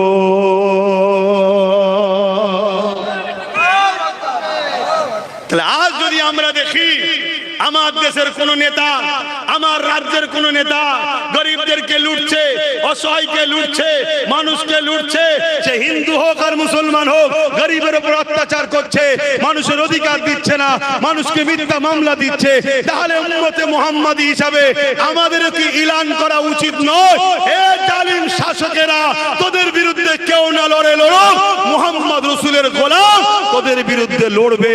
কারণ আমার নবীর দ্বীন ইসলামের নামই হলো জুলুম খতম করে ন্যায় প্রতিষ্ঠিত করা। জোরে বলুন সুবহানাল্লাহ, আরো জোরে বলুন।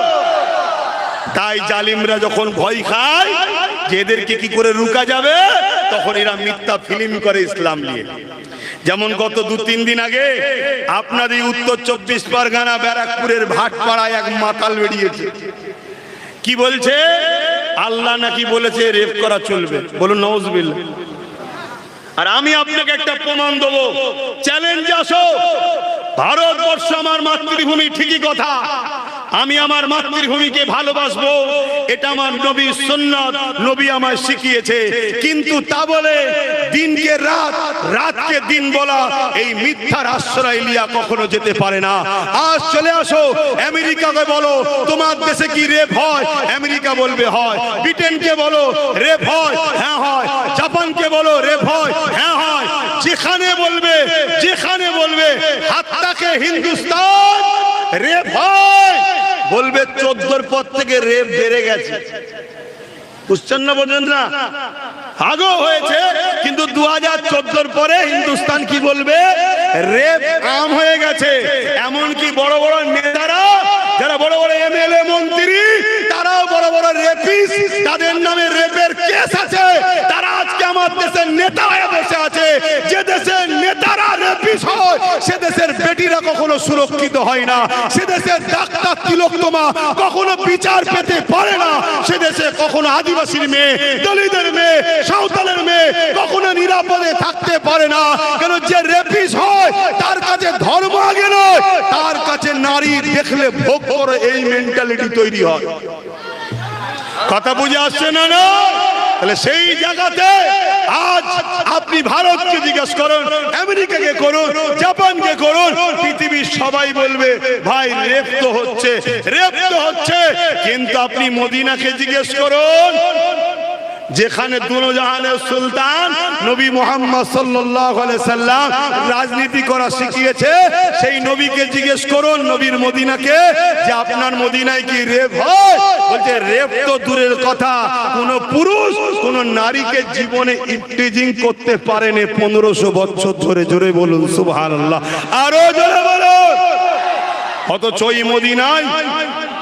ওই মদিনায় রাত 12টায়, রাত 1টায়, রাত 2টোয়, রাত 3টেয় আমি নিজে ঘুরেছি, নিজে সাক্ষী বলছি। অবিশ্বাস হয় তোমরাও যাও, গিয়ে দেখো ওই মদিনায় রাত 12টা, রাত 1টা, রাত 2টো, রাত 3টে নারীরা ঘুরে বেড়াচ্ছে। তাদের রেপ তো দূরের কথা, ইফটিজিংও হয় না। কেন? ওই মদিনায় যে নিজাম চলে, যে কানুন চলে, যে সিস্টেম চলে, সেটা দোনোজাহানের সুলতান, আখিরি মেসেঞ্জার, আখিরি আওতার, আখিরি প্রফেট, আখিরি রাসূল, মানবতার মুক্তিদাতা হযরত প্রফেট মুহাম্মদুর রাসূলুল্লাহ সাল্লাল্লাহু আলাইহি ওয়াসাল্লাম রাষ্ট্র পরিচালনার সিস্টেম শিখিয়ে দিয়েছে। ওখানে একটাই কথা, কোন নারীর উপরে কেউ যদি বুড়াই নজরে দেখে, ইফটিজিং করে, রেপ তো দূরের কথা, তার শাস্তি মৃত্যুদণ্ড। শুনছেন তো নাকি?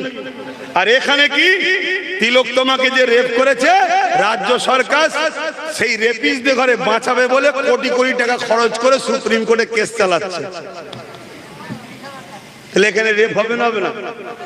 এবার আপনি বলবেন আপনি হুজুরের ছেলে, ধর্মসভায় এসে রেপ টেপের কথা বলে, যে মায়ের পায়ের তলায় আমাদের জান্নাত, মায়ের জাত হলো মহিলারা, সেই মহিলাদের যে সমাজে ইজ্জত নেই, সেই সমাজে পুরুষ বেঁচে থাকার থেকে মরে যাওয়া ভালো।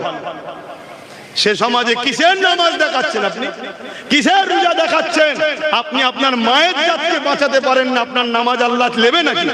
আপনার নামাজের দিকে আল্লাহ চেয়ে আছে নাকি যে ও নামাজ পড়লে আমার ইজ্জত বাড়বে? আল্লাহ কি ভোটাভুটিতে হয়েছে নাকি? এগুলো বুঝুন।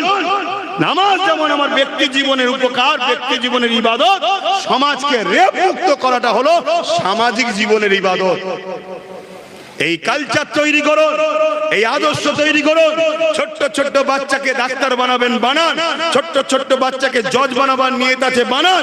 বাচ্চাকে আপনার উকিল বানাবার নিয়ত আছে, বানান। বাচ্চাকে আপনাকে আইএস আইপিএস বানাবার নিয়ত আছে, বানান।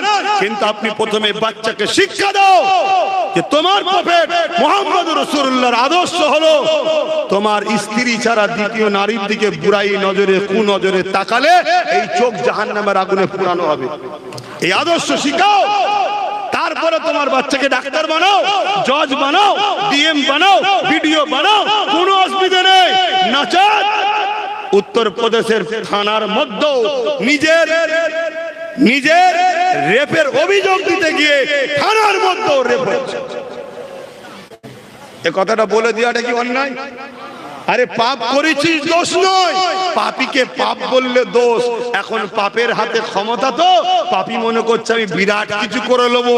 আরে পাপীরা যুগে যুগে ছিল বারুদের স্তূপের উপরে, শুধু একটা ম্যাচিস কেউ আসেনে বলে তাই একটা দিসলাই কাটি যেদিন এসে যাবে, সেদিন দেখবেন পাপের পুরো পাহাড় চুরমার হয়ে যাবে। তাই বাপ ভাইয়ের আমার, ইসলাম আমাকে জবান দিয়েছে আল্লাহ, কথা দিয়েছে আল্লাহ। ইসলাম আমাকে বলেছে তুমি হক কথা বলো, নাই কথা বলো। তুমি তোমার জানের দিকে তাকাও না, কারণ এই জান তোমার দেওয়া নয়, এই জান আমাকে আমার স্রষ্টা দিয়েছে। আমাকে যখন আমার মালিক মায়ের পেটে আমায় তৈরি করেছেন, আমার মাও জানতো না আব্বাস সিদ্দিকী হবে, একটা পুত্র সন্তান হবে। আমার বাপও জানতো না একটা পুত্র সন্তান হবে। বাপের শরীর থেকে সামান্য পানি মায়ের রেহেমে গেছে, ওখানে আমি 40 দিন পানি আকারে গোল পড়েছিলাম। 41 দিনের পর থেকে আমার মালিক, আমার স্রষ্টা, বিনা খুঁটিতে যিনি আসমান রেখেছে, তিনি আমাকে তৈরি করছেন মায়ের পেটে। কেউ আওয়াজ পাচ্ছে না। আস্তে আস্তে তৈরি হতে হতে 120 দিন হয়ে গেল। যখনই 120 দিন হয়ে গেল, এর মধ্যে আমার শরীরে রগ রিসা, হাড় হাড্ডি, গোস্ত, চামড়া লেপে দেওয়া হয়েছে। এই 120 দিনে বডি তৈরি হয়ে গেছে। এর মধ্যে আমার জান দেওয়া হলো, যেটাকে বলা হয় রূহ। রূহ রুটা কি? প্রভুর হুকুম। রুটা কি? আল্লাহর আদেশ। এই রুটা যখন দেওয়া হয়েছে, আমি মায়ের পেটে লড়ে উঠেছি, মা বড় খুশি হয়েছে, আমার বাচ্চা পেটে ঠিক আছে। এখন দুনিয়া তারাক্কি করেছে, ডাক্তারখানায় গেছে, ডাক্তার একটা মেশিন মায়ের পেটে লাগিয়েছে আর কানে দিয়েছে, আমি পেটের ভেতরে নিঃশ্বাস নিচ্ছি, মা শুনতে পেয়েছে। আরে আমাকে বানিয়েছে আমার মা নয়, আমাকে বানিয়েছে আমার স্রষ্টা। ওই মাকে সম্মান করতে বলেছে স্রষ্টা, ওই মায়ের পায়ের তলে আমার জান্নাত আছে বলেছে স্রষ্টা। ইসলাম বলছে একটা একটা নারী, একটা একটা জান্নাত। জোরে বলুন সুবহানাল্লাহ, আরো জোরে বলুন। যে ইসলাম নারীকে জান্নাত বলে, সেই ইসলাম কখনো নারীদের ঘরে নোংরা কাজের ইদনের কথা বলতে পারে না। কিন্তু এরা এদের রাজনীতি ভাবে মানুষের কাছে দেউলিয়া হয়ে গেছে, পেরে উঠতে পারছে না। বাংলার মাটি, সম্প্রীতির মাটি এখানে পাচ্ছে না, তাই ইসলামের নামে মিথ্যা প্রচার করছে। দেখেছেন না? দেখেন না? এই ভিডিওটা দেখেছেন না? দেখেন। তাহলে চিন্তা করুন কি চলছে সমাজে। তাহলে বলুন, তুমি রাজনীতির আগিনাতে আমার ধর্মকে কলঙ্কিত করবে, কালিমা লিপ্ত করবে, তাহলে আমি আমার ধর্মীয় জায়গায় তোমার বিরুদ্ধে বলবো না? বলবো না? আর জোরে বলে। তাই জবাব দিচ্ছি, একজন আমার দায়ী হিসাবে এটা তোমার দায়িত্ব যে আমার জাতি, আমার কওম এবং মানুষ্য জাতিকে বোঝানো দরকার যে এরা কিভাবে ফিতনা লাগাচ্ছে সমাজের বুকে, এরা কিভাবে অশান্তি লাগাচ্ছে সমাজের বুকে। তো ভাইয়েরা আমার, আমি মায়ের পেটে আস্তে আস্তে বড় হলাম। যখন টাইম ছিল আমার দুনিয়ায় আসার, কম বেশি 10 মাস 10 দিন যেটা টাইম হয়, আমি দুনিয়াতে চলে এলাম। এখন আগে আগে চলে আসে, তাই তো নাকি? অ্যাকচুয়ালি এখন আগে আগে আসে না, এখন বিজনেস চলছে। এখন কি চলছে একটু বলবেন না? একটু বলেন না রে বাবা। বিজনেস চলছে, বিজনেস। হ্যাঁ, বলছে নাকি নরমাল আর হচ্ছে না। কিন্তু যখন করোনা হয়েছিল, সব হসপিটাল ডাক্তারখানা বন্ধ, 95% নরমাল হয়েছে। কি ব্যাপার? আবার করোনা চলে গেল, বলছে নরমাল নাকি আর হচ্ছে না। এসব ধান্দা, বিজনেস। কেন? অপারেশন করলে মোটা অঙ্কের টাকা। কথা বুঝে আসছে? কিন্তু মনে রাখবেন, প্রভুর সিস্টেম ছাড়া অন্য সিস্টেম কখনো ভালো হতে পারে না।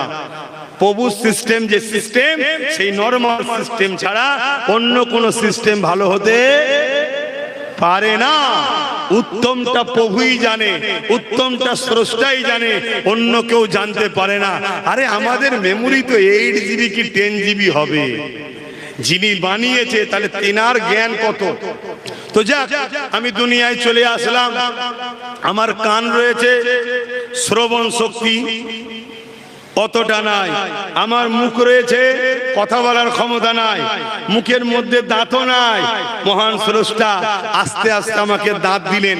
আর দাঁতগুলো যখন বাড়ছিল, এত দ্রুত বাড়ে, যদি না রুখত প্রভু, দাঁত সব মাটিতে ঢুকে যেত। খেয়াল করে দেখুন। হ্যাঁ, তাই তো নাকি? আবার দুরকম দিয়েছে, এক ধরনের কোদাল টাইপের আর এক ধরনের গাঁট টাইপের। কেন? সবজিও খাবে, মিটও খাবে, দুই ধরনের দিয়েছে। কথা বুঝে আসছে? আবার আমার কান, শ্রবণ শক্তি, আমার কথায় আস্তে আস্তে আস্তে আস্তে কথায় জবানে আওয়াজ বাহির হচ্ছে। কে তোমাকে এত সুন্দর করে বানালো? এই পা দিয়ে চলার ক্ষমতা ছিল না, আস্তে আস্তে তিনি তোমাকে চলার ক্ষমতা দিচ্ছে। তুমি বড় হচ্ছ, ছুটছো, লাফাচ্ছ, একদিন আবার তোমার ক্ষমতা আস্তে আস্তে আস্তে আস্তে তিনি অবজার্ভ করে নিচ্ছে, কেড়ে নিচ্ছে। একদিন তোমাকে ডেড হয়ে যাবে, দুনিয়াতেই বডি রয়ে যাবে। তোমার ভেতরে যে রব দিয়েছিল 120 দিনের মাথায় রূহ, ওটা বেরিয়ে চলে যাবে। কোন মানুষ, সে মুসলমান হোক আর অমুসলমান হোক, কেউ মরে শেষ হয়ে যায় না। এই বডিটা দুনিয়ায় রয়ে যায়। এই বডিটাকে কেউ কবর দেয়, কেউ পোড়ায়, কেউ বাক্সর মধ্যে সিন্দুক করে, কেউ বাঘের পেটে চলে যায়, কেউ শিয়ালের পেটে চলে যায়। এই বডিটার উপরে যা কিছু হয়, মূলত এই বডিটা তৈরি হয়েছে মায়ের পেটের মধ্যে, যেটা স্রষ্টার পক্ষ থেকে এসেছে, সেটা হলো রূহ। এই রূহটা সবার একসাথে তৈরি। জোরে বলুন সুবহানাল্লাহ। এই জন্য আজকালকার ছেলেগুলো অনেকে বলে না যে একটু একটু ছেলে কত পেকে গেছে দেখ দিন, ওই একটুখানি দেখলে কি হবে, ও রু তো তৈরি হয়েছে একসাথে, ও থেকে থেকে পেকে গেছে। কথা বুঝে আসছে না? আমরা বলি না তো রু তো তৈরি হয়েছে একসাথে, এসেছে পরে তৈরি হয়েছে একসাথে। তো যাক, এই রুয়ের ওপরে ফাইসাল্লাহ হয় কিয়ামতের দিনে, বিচারের দিনে। সুম্মা নুফিকা উখরা ফাইদাহুম ইয়ানজিরুন, সেদিন বিচার হবে, প্রভু বিচার নেবে। এই মৃত্যুটাই শেষ নাকি আবার উঠানো হবে? জোরে বলুন। আজকে আমি হুজুরের ছেলে, আমি যদি অন্যায় করে থাকি, মুরিদ কিছু বলতে পারেনি, তাহলে আমার অন্যায়ের বিচারটা হলো কোথায়? আজকে আমি নেতাজি, আমার অন্যায়ের কেউ বিচার করতে পারেনি, তাহলে আমার বিচারটা হবে কোথায়? প্রত্যেকটা মানুষের বিচারের জন্য মহান স্রষ্টা একটা দিন রেখেছে, সেটা হলো ময়দানে মাশর। এই সূর্যের 12 গুণ তাপ বেড়ে যাবে, মাথার এক বেগ দেখতে এক হাত উপরে নাপিয়ে দেওয়া হবে। 12 গুণ তাপের চোটে মানুষের মাথার ঘিলুগুলো গলে গলে নাক দিয়ে ঝরবে, মানুষের পাসিনা ঝরতে থাকবে। যেমন লোহা আগুনে দিলে লাল হয়ে যায়, এই জমিন পুরে লাল হয়ে যাবে, মানুষ দাঁড়াতে পারবে না। যে যাকে পারবে তাকে শুইয়ে দিয়ে তার বুকের উপরে পা দিয়ে দাঁড়িয়ে যাবে। এই ময়দানে মাশরে বিচার লিয়া হবে, যে যা করেছে সব বিচার লিয়া হবে। শুনে রেখে দাও আমার যুব সমাজ, তুমি যদি কারো উপরে জুলুম করে থাকো, ওই দিন তাকে তোমার সামনে হাজির করা হবে। তোমার নেকিকে, তোমার পুণ্যকে তার মাথায় দিয়ে তাকে জান্নাত দেওয়া হবে, আর তার পাপকে তোমার মাথায় দিয়ে তোমাকে জাহান্নামের শাস্তিতে দেওয়া হবে। এই আল্লাহকে ভয় করো, জমিনের উপরে ফিতনা করো না, জুলুম করো না, খুন করো না, লুট করো না, অসহায়ের উপরে অত্যাচার করো না। আল্লাহর সৃষ্টিকে পিয়ার করো এবং মহান স্রষ্টাকে সিজদা করো। হালাল খাও, মা বাপ পরিবার বাচ্চালে থাকো, আখিরাত তোমার শান্তিময় হবে। পরীক্ষার হল হলো দুনিয়া। যে কোনো সাকসেসফুলের আগে একটা পরীক্ষা দিতে হয়। এই যে আমার পুলিশ বন্দীরা পুলিশের ইউনিফর্মে চাকরি করছে, এর আগে পরীক্ষা দিতে হয়েছে না হয়নি? তবে হ্যাঁ, রিসেন্ট কিছু পুলিশকে চাকরি পরীক্ষা দিতে হয়নি। চিনবেন কি করে? চিনবেন কি করে? যেসব পুলিশরা চাকরি দিয়ে পাস করেছে, এরা নেতারা এদের ঘরে থেকে ভয় করে, নেতারা এদের ঘরে থেকে ভয় করে। আর যারা পরীক্ষা না দিয়ে পুলিশে ঢুকেছে, এরা নেতাদের থেকে ভয় করে। চিনার রাস্তা বলে গেলাম, অসুবিধা হয়ে গেল? আরে সত্য কথা বলবো তো সমস্যা কিসের? কারো খাই না, কারো লি না, কারো ধার ধরি না। যেসব প্রশাসন দেখবে নেতাকে ভয় করছে, তাহলে জানতে হবে ও প্রশাসন চাকরি ছাড়া, পরীক্ষা ছাড়া অনুপযুক্ত হওয়ার পরও পেয়েছে, তাই মশাই মশাই করে। আর যেসব প্রশাসন গোপ পাক দিয়ে বলে দেখবি লাঠি বার করবো, তো নেতাগিরি ছুটিয়ে দেবো, জানবেন উপযুক্ত। বাপের বেটা মেহনত করেছে, পড়াশোনা করেছে, চাকরিতে পরীক্ষায় বসেছে, পাস করেছে, দমের চোটে চাকরি কেড়ে নিয়ে এসছে। ওদেরকে স্যালুট করি, আজও করছি, আপনারাও করবেন। শুনছেন তো নাকি? আর যেগুলো মশাই মশাই করে আমি সম্মান করি না, কিচ্ছু করার নেই, কিচ্ছু করার নেই। আপনাকে কাউকে সম্মান করার জন্য ট্যাক্স দেওয়া হয় না, আপনারা আমাদের গর্ব। আপনি যদি চোরকে দেখে বলেন sir sir sir sir sir sir, তাহলে তো সমাজ শেষ। চোর তো আপনাকে দেখে কলা বাগান, মাঠ, খাত, বিল সব ছিঁড়ে পালাবে, ওরে সর্বনাশ এসছে। আপনাকে দেখে তো ভয় করা দরকার। কি গো, আমার কথা ভুলে গেল নাকি? কমিটির ছেলেদের অসুবিধা হচ্ছে না? আমার কাছে স্পষ্ট কথা, আমার যদি ভুল মনে হয় পরের বারে আনবেন, মিটে যাবে, মিটে যাবে। আর যদি বলো যে না ঝগড়া করব, আমিও কমতি নয়। কথা মাথায় ঢুকছে তো নাকি? ভালোর সাথে ভালো, খারাপের সাথে খারাপ, এটাই হলো প্রকৃত মানুষের কাজ। কথা বুঝে আসছে? কেন খারাপের উপরে দয়া করা ভালোকে জুলুম করা সমান। জালিমের উপরে দয়া করা অসহায় মুসলিমের উপরে জুলুম করা সমান। তাই আমি বলে যাচ্ছি, তো ভাইয়ের আমার, এরা তো নামাজ পড়তে হবে গো।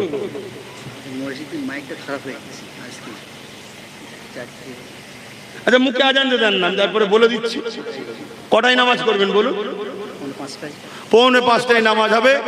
এখন 4:20 হয়েছে, আর একটু বলবো না থাকবে?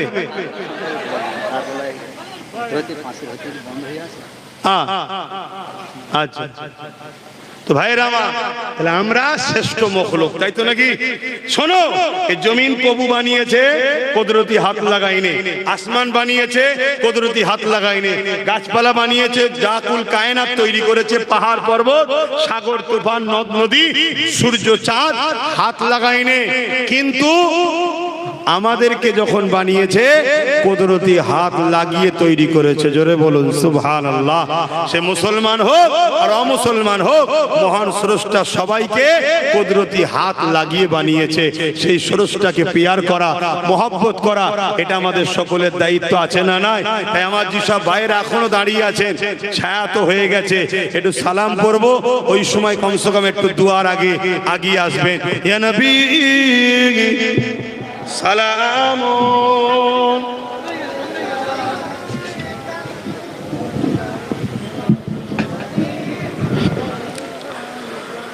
যারা রাস্তায় আছেন নেমে আসেন।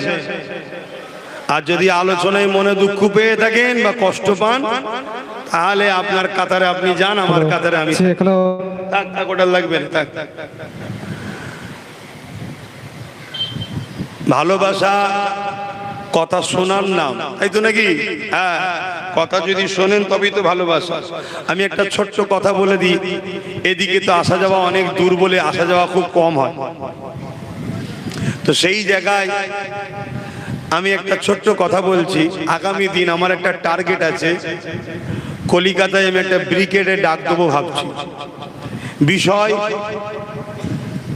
মানুষের জন্যই, ইনসাফের জন্যই, পাশাপাশি আমাদের যে ওয়াকাফ আছে, ওয়াকাফের জন্যে। আপনারা খবর পেলে গাঁটের পয়সা খরচ করে একটু যাওয়া যাবে? একটু আল্লাহকে সাক্ষী রেখে বলুন, হাত তুলে যাওয়া যাবে? আমি জোর করছি না, যারা যাবেন খুশি মনে হাত তুলে বলুন যাওয়া যাবে। আচ্ছা, ঠিক আছে। তো ভাইয়ের আমার, কেন আমি জোর করব না? আর কাউকে গাড়ি ভাড়া দিয়ে ভর্তি করার লক্ষ্য আমার নেই। কেন, এখন সব অন্য সিস্টেম। 200 টাকার রোজে লোক নিয়ে যাবে, আর মাথা মুটা আমরা 200 টাকার রোজে চলেও যাই। একবারও ভাবিনি যে আমারই টাকা 2 লাখ আছে, তা থেকে 200 দিচ্ছে, বাকিটা সব ছেড়ে নিচ্ছে। আমাদের হুঁশও নাই। এই বিক্রি হওয়া বন্ধ করুন, নাই বাচ্চাদের ভবিষ্যৎ আরো ধ্বংস হয়ে যাবে। আমরা বিক্রি হচ্ছি বলেই সমাজ নষ্ট হচ্ছে। আমাদের এই উত্তর 24 পরগনা বাদুরিয়া বলে একটা জায়গা আছে, ওই জায়গার যে কোনো একটা ছেলে কোনো এক পঞ্চায়েতে গেছে একটা রেসিডেন্সিয়াল সার্টিফিকেট চাইতে। এখন তো সব জানেন তো, এসআইআর না কি সব হচ্ছে, হ্যাঁ জানেন তো নাকি? এই সব আতঙ্কও মানুষ আছে। তবে মনে রাখবেন,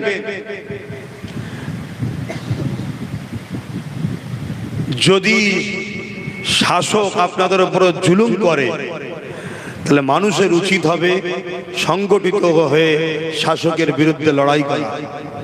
দেশে রাইট আপনাকে দিয়েছে। 2 জন বাদ চলে যাচ্ছে, 5 জন খুশি হচ্ছেন। মনে রাখবেন, কালকে আপনার পালা আসছে। একদিনে সবাইকে তাড়াবেন এরা একদিনে সবাইকে রুখবে না। তবে যতগুলো জায়গায় এসআর হয়েছে, বেশিরভাগ জায়গায় আমার অমুসলিম ভাইদের ঘরে টার্গেট বেশি করা হয়েছে। কিন্তু মুখে বলছে কি, মুসলমানদের তাড়াবো, যাতে অমুসলিম ভাইরা তাদেরকে আপন করে নেয়। এখানে মুসলিম অমুসলিমের ব্যাপার নয়, এটা হলো রাষ্ট্রের ব্যাপার। আর রাষ্ট্রের যখন ব্যাপার হবে, তখন মুসলিম অমুসলিম দেখবেন না, যে মানুষের পক্ষে তার পক্ষে আপনারা থাকবেন। সে যদি একটা অমুসলিম লোক হয়ে মানুষের কথা বলে, তার পাশে থাকুন।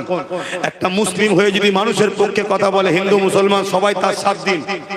আর যদি আপনি ধর্ম দেখতে যান রাজনীতিতে, তাহলে আপনি বলুন 79 বছর দেশের প্রাইম মিনিস্টার তো মুসলমান নয়, তাও দেশের হালত গরিব, এত মুসলিমরা কেন?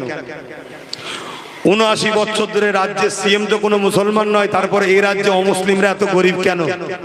আরে আমরা তো আছি হাতে গোনা গুটি কত, তারপরে এত অমুসলিমরা গরিব কেন? একটা কথায় মাথায় রেখে দেবেন, এসব আমাদের আইওয়াস চলছে। তো যাই হোক, আমি ওদিকে বেশি যাচ্ছি না। আমি যে কথা বলতে চাচ্ছিলাম, আমাদেরকে সংগঠিত হতে হবে, ঐক্যবদ্ধ হতে হবে। তাই আগামী দিন খবর পেলে আপনারা যাবেন, সেখানে অনেক কিছু আলোচনা হবে, অনেক কিছু আলোচনা হবে। আসুন, দেশকে ভালোবাসা এটা আমার ধর্মের একটা কাজ। অন্য কোন ধর্মে কি আছে আমার জানা নাই। অন্য ধর্মের ধর্মগুরুরা কি আলোচনা করে ওটাও আমার জানা দরকার নাই। আমার ধর্ম যখন বলেছে মাতৃভূমিকে ভালোবাসো, মাতৃভূমির সার্বভৌমত্ব নিরাপদের কথা যখন বলেছে, আমি বলবো আমার দেশের উপরে কেউ আঘাত দিলে সে দেশের মধ্যে হোক আর দেশের বাইরে হোক, তার বিরুদ্ধে আমার ক্ষমতা অনুযায়ী লড়াই করব। আর যদি মহান স্রষ্টা কখনো আরো ক্ষমতা দেয়, তাকে আইনের আওতায় এনে দেশদ্রোহীদের উত্তম বিচার করব। বলুন ইনশাআল্লাহ, ইনশাআল্লাহ। তাহলে এই কথা শুনে যেন আপনি ভাববেন না হুজুর তাহলে আপনি কি কোনো জায়গায় দাঁড়াচ্ছেন নাকি। না, যাকে দাঁড় করিয়েছি সেটা আমারই ছোট, তাকে আমি ওই রাস্তায় শিখাই। কথা বুঝছেন তো নাকি, যে মানুষকে ভালোবাসবে, দেশকে ভালোবাসবে। তুমি কোনো ধর্মগুরু নয়, তোমার কাছে মুসলমান আগে অমুসলিম আগে নয়, এমনটা নয়। তুমি নেতা, তোমার কাছে তোমার প্রজা সবাই, কে মুসলিম কে হিন্দু নয়, প্রজা। তুমি সবাইকে সমান নজরে দেখবে। তোমাকে জনগণ এই জন্যে পাঠিয়েছে, তুমি সবার জন্য সেবক, তুমি সবাইকে সমানভাবে দেখবে। যদি না দেখো তাহলে তুমি পাপী হবে, গুনাহগার হবে। এই আদর্শ হযরত নবী মুহাম্মদ রাসূলুল্লাহ সাল্লাল্লাহু আলাইহি ওয়াসাল্লাম শিখিয়েছেন।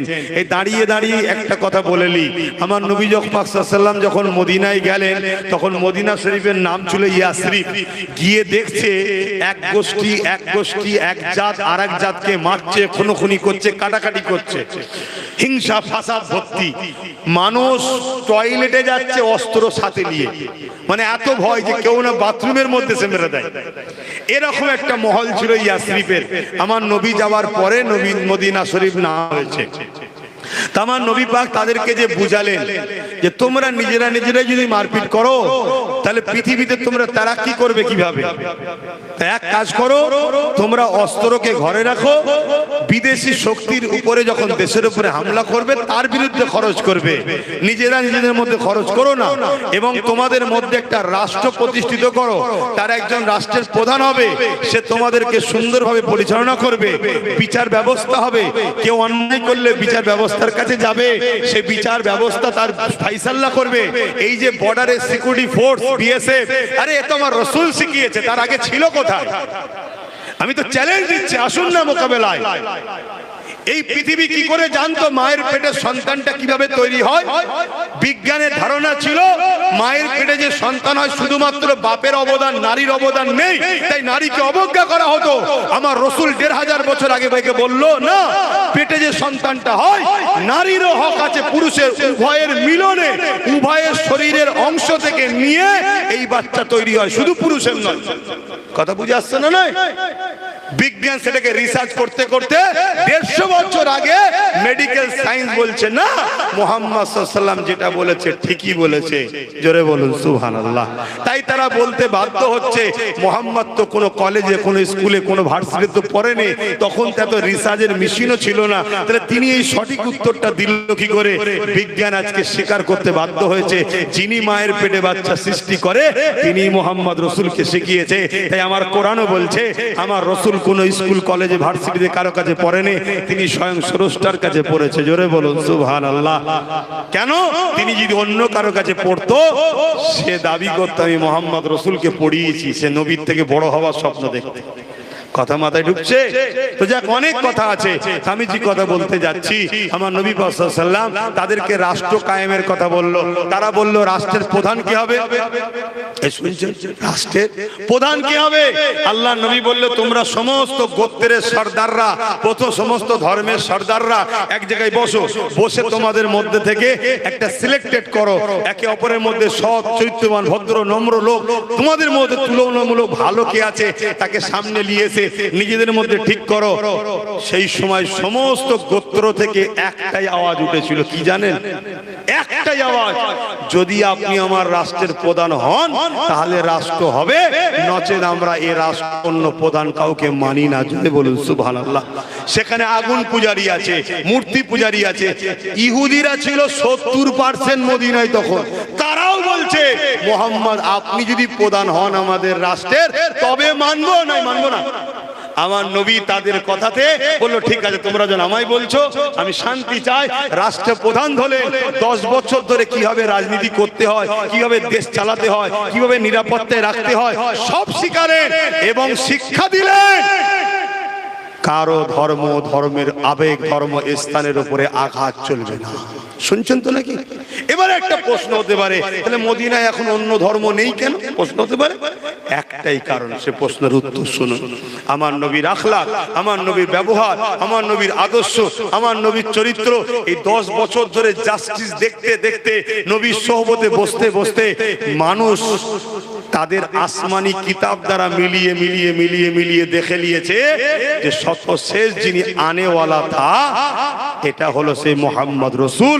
তাই সবাই আমার নবীর দ্বীনের খাদেম হয়ে গেছে। জোরে বলুন সুবহানাল্লাহ। কাউকে জুলুম করে নয়, যদি জুলুম করতে এক মোহাম্মদ সাল্লাল্লাহু আলাইহি ওয়াসাল্লাম পুরো পৃথিবীর সঙ্গে কি করে লড়াই করতে পারে? কিন্তু আজকে এই সমাজে মিথ্যা ইতিহাস শুনিয়ে আমাদের মধ্যে ভাইচারা নষ্ট করছে, ফিতনা নষ্ট করছে, যাতে করে না মিশে যায়। আর মিশে গেলে মানবরূপী পশুগুলো যে মানুষের খোদা সাজতে চাইছে, এদের খোদাইয়ের ভাঁড় ভেঙে যাবে। শুনছেন তো নাকি? হ্যাঁ, আমরা যত বড় পাপী হই, যত বড়ই গুনাহগার হই, এই মুসলিম সমাজের খেতে যদি নাও পায়, সে যদি হালকা বয়সে শরাব খেয়েও আসে, তাকে যদি বলা হয় আমাকে খোদা বলে মান, সেজদা করবে? এই কথা বলুন। এই হোশটা কিন্তু আমাদের আছে। মানুষ কখনো মানুষের খোদা হতে, মানুষ কখনো মানুষের প্রভু হতে, মানুষের কাছে কি হাত পাতবো, মানুষের কাছে কি ভিক্ষা চাইবো? কথা শুনছেন না শোনেননি? দেনেওয়ালা মালিক, যিনি মুখ দিয়েছে তিনি খাওয়াবে। হ্যাঁ, আমি তোমার কাজ করব, বিনিময় দাও। আমি পরিশ্রম করব, বিনিময় দাও। আমি তোমার হয়ে কাজ করে দেবো, তার বিনিময় দাও। দিয়ে যেন বলুনি আমি দিয়েছি, আমি করে দিয়েছি। এমন সব বলছে না? আমরা দিই, আমরা করি, আমাদের রাস্তা, আমাদের গাড়ি, আমাদের বাড়ি, আমাদের কিরা? তুই প্রভু নাকি? আমরা ট্যাক্স দিই, সেই ট্যাক্স যেখানে জমে সেই জায়গার দায়িত্ব একজন সংসারের কর্তা তো কাউকে বানাতে হবে। তোকে বানিয়েছি, তুই ওখান থেকে সবাইকে ভাগ করিস। ভাগ করিস যদি 1 টাকা, ঝাড়িস 99 টাকা। তুই তো চোর। তুই আবার বড় বড় কথা বলিস। আর আমরা মূর্খ সমাজ, বিশেষ করে মুসলমান, যারা জানেই না যে আমার যখন কেউ বলবে তার কথার প্রতিবাদ করা দরকার, আমরা প্রতিবাদ করি না। চুপ চুপ চুপ, যেটুকু পাচ্ছি যা ওইটুকুতেই খুশি। আর কি বলবো, যাক সময় চলে যাচ্ছে। ইয়া নবী সালাম, ইয়া রাসূল, ইয়া হাবিব সালাম, সালাওয়াতুল্লাহ।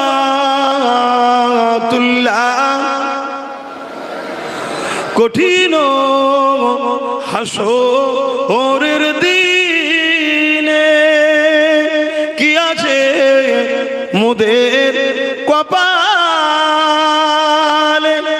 গুনাহগার উম্মাহ আতো আপনার লইবেন সঙ্গে মহশরে। নবী সালাম, ইয়া রাসূল, ইয়া হাবিব সালাম, সালাওয়াতুল্লাহ।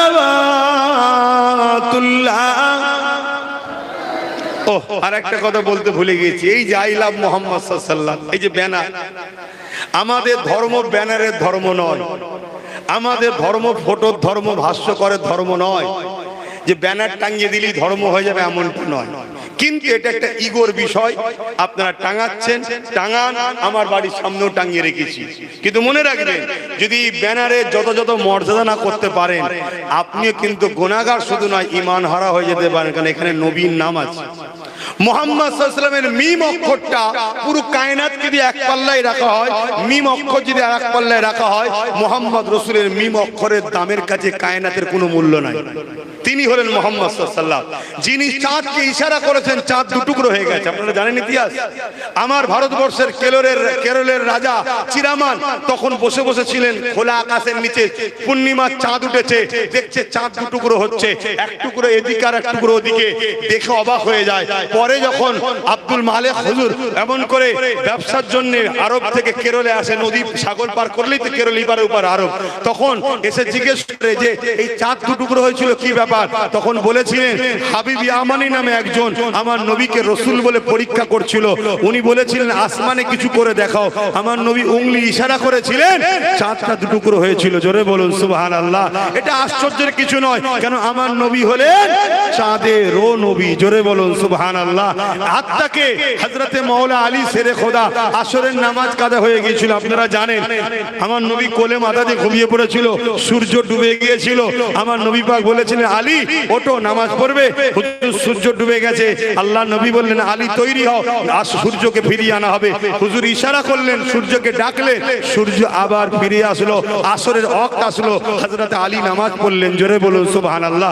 গল্প বলছি না, ইংলিশে চান এই জীবনী পাবেন, হিন্দিতে চান এই ইতিহাস পাবেন, কিসে বাংলায় চান এই ইতিহাস পাবেন, আরবিতে চান এই ইতিহাস পাবেন। পৃথিবীতে বহুত মনীষী আছে, সবাইকে সম্মান করছি, কিন্তু মুহাম্মদ রাসূলের জীবনী এত ভাষাতে লেখা হয়েছে, অন্য কোন মনীষীর জীবনী এত ভাষাতে নেই। কেন? মুহাম্মদ রাসূল হলেন লাকাদ কানা লাকুম ফি রাসূলিল্লাহি উসওয়াতুন হাসানা, মানব জাতির মডেল। জোরে বলুন সুবহানাল্লাহ। তাই যে ভাষাতেই চাইবেন, পাঞ্জাবিতে, তেলেগুতে, মারাঠিতে, যে ভাষায় চাইবেন মুহাম্মদ রাসূলের জীবনী পাবেন। কেন? মারাঠির ওলাদের মধ্যে কেউ না কেউ মুহাম্মদ রাসূলকে মেনে নিয়েছে, তাই সেই ভাষার লোকেরা আমার নবীর জীবনী লিখে তার কওমকে, তার জাতিকে, সেই ভাষার লোককে পড়াচ্ছে। আমার নবী পাক সাল্লাল্লাহু আলাইহি ওয়াসাল্লামের রাজত্ব কুল কায়নাতে চলে। জোরে বলুন সুবহানাল্লাহ। আর এই পাওয়ারটা আমার নবীকে দিয়েছেন কে? মহান স্রষ্টা, সৃষ্টিকর্তা। মনে রাখবেন, এই নাম নিয়ে আপনারা ভালোবেসে টাঙিয়েছেন, কিন্তু খেয়াল রাখতে হবে যাতে ঝড়ে পড়ে না যায়, রাস্তাঘাটে বেউজ্জুতি না হয়। কেন? তাহলে ঈমান যাওয়ার সম্ভাবনা থাকবে। আজকে অনেক ছেলে দেখছি বাইকের সামনে আই লাভ মুহাম্মদ সাল্লাল্লাহু আলাইহি ওয়াসাল্লাম লিখে দিয়েছে, এটা চরম অন্যায়। তুমি ওই বাইকের কাপড়টালে টায়ার মুছবে আর ওই তারপরে মুছবে, তুমি জানো এটা কে? তোমার ঈমান চলে যাবে। অনেকে কাগজে চিপকে দিচ্ছে দিয়ালে, ওই কাগজ লাস্টে উড়ে পড়ে যাবে শুকিয়ে, ওই কাগজ একদিন পানিতে ভেসে ড্রেনে যাবে, ড্রেন দিয়ে কত নোংরা যাচ্ছে, এটা চরম অন্যায়, ঈমান চলে যেতে পারে। এমনকি অনেকে গেঞ্জি বানাচ্ছে, সেই গেঞ্জিতে আই লাভ মুহাম্মদ সাল্লাল্লাহু আলাইহি ওয়াসাল্লাম লেখা আছে।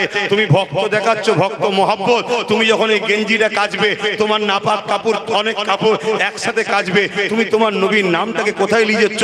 এ যুবক, প্রেম করো আবেগে নয়, প্রেম করো হুঁশিয়ারিয়ে নয়। হ্যাঁ জানি এটা একটা ইগোর ব্যাপার। কেন? উত্তরপ্রদেশে কানপুরেতে এই নাম লেখার জন্য তাদের নাকি ধরে বন্দি করা হয়েছে। শোনো, এই বন্দির পিছনে দুটো কারণ হতে পারে। একটা কারণ হচ্ছে, যেমন আমেরিকা ইসলামকে ভয় করেছিল, আজ আমার দেশও হয়তো ভয় করছে। কেন? আমেরিকায় দলে দলে ছেলেরা ইসলাম কবুল করছে, এখানেও ভয় খেতে পারে। যা ওটা আলাদা বিষয়, যদি ওই বিষয় হয়, সত্যকে কখনো চেপে রাখতে কেউ পারে না। দ্বিতীয়, এই নামের বিরোধী করার পিছনে আর একটা কারণ হতে পারে। সেই কারণটা কি? মানুষের মাইন্ডকে ডাইভার্ট করো। ভোট আসছে, আই লাভ মুহাম্মদ রাসূল লিখেছে, ওর বিরোধী করো। মানুষ আই লাভ মুহাম্মাদের পিছনে মুসলমান ছুটুক, আর অমুসলিম দেখো আমরা বলবো দেখ ওরা রাস্তাঘাটে কিভাবে রোড জাম করছে, কেমন করছে দেখ, হাতে আমাকে আবার লিয়ায়, আরো বোল্ডিজার দিয়ে ঘর ভাঙবো। ও যে চাকরি দেয়নি ভুলিয়ে দাও, ও যে চুরি করেছে ভুলিয়ে দাও, ওর আমলে রেপ বেড়েছে ভুলিয়ে দাও, ওর আমলে কাজ কাম নেই সব ভুলিয়ে দাও। ভুলিয়ে দিয়ে ধর্ম মাতিয়ে দাও, এটাও তো হতে পারে। এক কথা বুঝছেন না, বোঝেন না? তাই আমি আই লাভ মুহাম্মদ রাসূলকে ভালোবাসি, আমরা ভালোবাসছি, ভালোবাসবো। তা বলে কোনো অমুসলিমকে কষ্ট দিয়ে নিজের প্রেম করার নাম ইসলাম নয়। অতএব রোড জাম করা বা এমন কিছু ভাবে ব্যানারলে বিশৃঙ্খলা তৈরি হয়ে গেল একটা, এটা করার নাম ইসলাম নয়। আপনি একটা ব্যানার তৈরি করেছেন, টাঙিয়েছেন ভালোবাসায়, ঠিক আছে, কিন্তু এটাকে যত্ন করার দায়িত্ব এই গ্রামের মানুষের আছে না? না। কিন্তু এই ব্যানারটাকে নিয়ে গিয়ে অন্য কোনো পাড়ায় মারতে হবে, এই গাইজরি দেখানোর নাম কিন্তু ইসলাম। কেন? এইটা চাইছে তো ওরা বলতে কারা? রাজনীতির নেতারা, যাতে আমরা ভাই ভাই ধর্ম নিয়ে মারপিট করি। ওরা যে আমাদেরকে চাকরি বাকরি কিছু দেয়নি, সব ভুলিয়ে যাতে আমরা যাই, এটা মাথায় থাকা দরকার আছে তো নাকি? তাহলে আমি কি এটার প্রতিবাদ বা লিখার বিরুদ্ধে বললাম? ভুল বুঝলেন না? কেন? খুব সেন্সিটিভ ব্যাপার। কথা মাথায় ঢুকলো না? হুজুরের জন্যে সারা জীবন লড়াই করছি। অতএব তুমি যদি বলো তোমার থেকে বেশি প্রেম বুঝি ভাই, এটা হাস্যকর হবে। এবং ওই হুজুরের বংশের ছেলে আমরা, হুজুর পাক সাল্লাল্লাহু আলাইহি ওয়াসাল্লামের বংশের ছেলে আমরা। আমরা সিদ্দিকে আকবর, ফারুকে আজম, উসমান গানি, মাওলা আলী, ইনাদের বংশের ছেলে। ইনারা সবাই কোরাইশ, নবীও কোরাইশ, সেই বংশের সন্তান আমরা। আমরা বুঝি না, কিন্তু এটা নিয়ে দেখানো বাড়াবাড়ির ব্যাপার নয়। একটা ইগো হয়েছে, তাকে জালিম শাসকের বিরুদ্ধে আমাদের লড়াই। আমাদের লড়াই হিন্দুদের বিরুদ্ধে নয়, তাই তো নাকি? যা কথা শেষ, এক্ষুনি দোয়া হবে, সকলে গায়ে গায়ে বসবেন। সকলে বসুন, দোয়া নিয়ে যাবেন। এখন অনেক লোক আবার দোয়া ছাড়া চলে যাচ্ছে, কি হয়েছে আল্লাহ জানে। বসুন সকলে, সকলে বসুন। ছেলেরা যাচ্ছে, একটা ছোট্ট কাজ আছে, এদিকে শোনেন, একটা ছোট্ট কাজ আছে। ছেলেরা যাচ্ছে মসজিদের জন্য না ঈদগাহ? কবরস্থানের দেয়াল ঘিরার, কারবালা কবরস্থানের দেয়াল ঘিরার জন্য ছেলেরা যাচ্ছে। পাঁচি হতে হতে বন্ধ হয়ে আছে, অর্থের অভাবে। আপনারা পকেটে হাত দেন, যার যা খুশি দিয়ে দেন। সেই সরকার নয়, যে কোনো সরকার, ওটা ট্যাক্সের টাকা, দেশের টাকা। ওই টাকায় কবরস্থান ঘিরবেন না, মসজিদ মাদ্রাসার কাজে লাগাবেন না। শুনছেন তো নাকি? যদি লাগান একদিন কিন্তু সব সমেত বিক্রি হয়ে যাবে। শুনছেন? ধর্ম করবেন নিজের পয়সায়। কেউ যদি বলে অন্য জনদের করে দিয়েছে, ও বিষয়ে তারা বুঝবে কেন। তো দেন, ছেলেরা গেছে, দেন। আপনি সরকারের কাছে চাকরি চান, সরকারের কাছে রুজি রুটির সুব্যবস্থা করে দিতে বলেন। আপনি ধনী হবেন, আপনার পয়সা আমার ধর্মের ছেলে, আমার ধর্মের কাজ হবে। কথা মাথায় ঢুকছে? হ্যাঁ, নেন, যার যা খুশি দেন। আর বিসমিল্লাহ শরীফের 11 বার দরুদ শরীফ, 3 বার শরীফ, 10 বার শরীফ ক্লাসে তেলাওয়াত করেন, এখনই দোয়া হবে।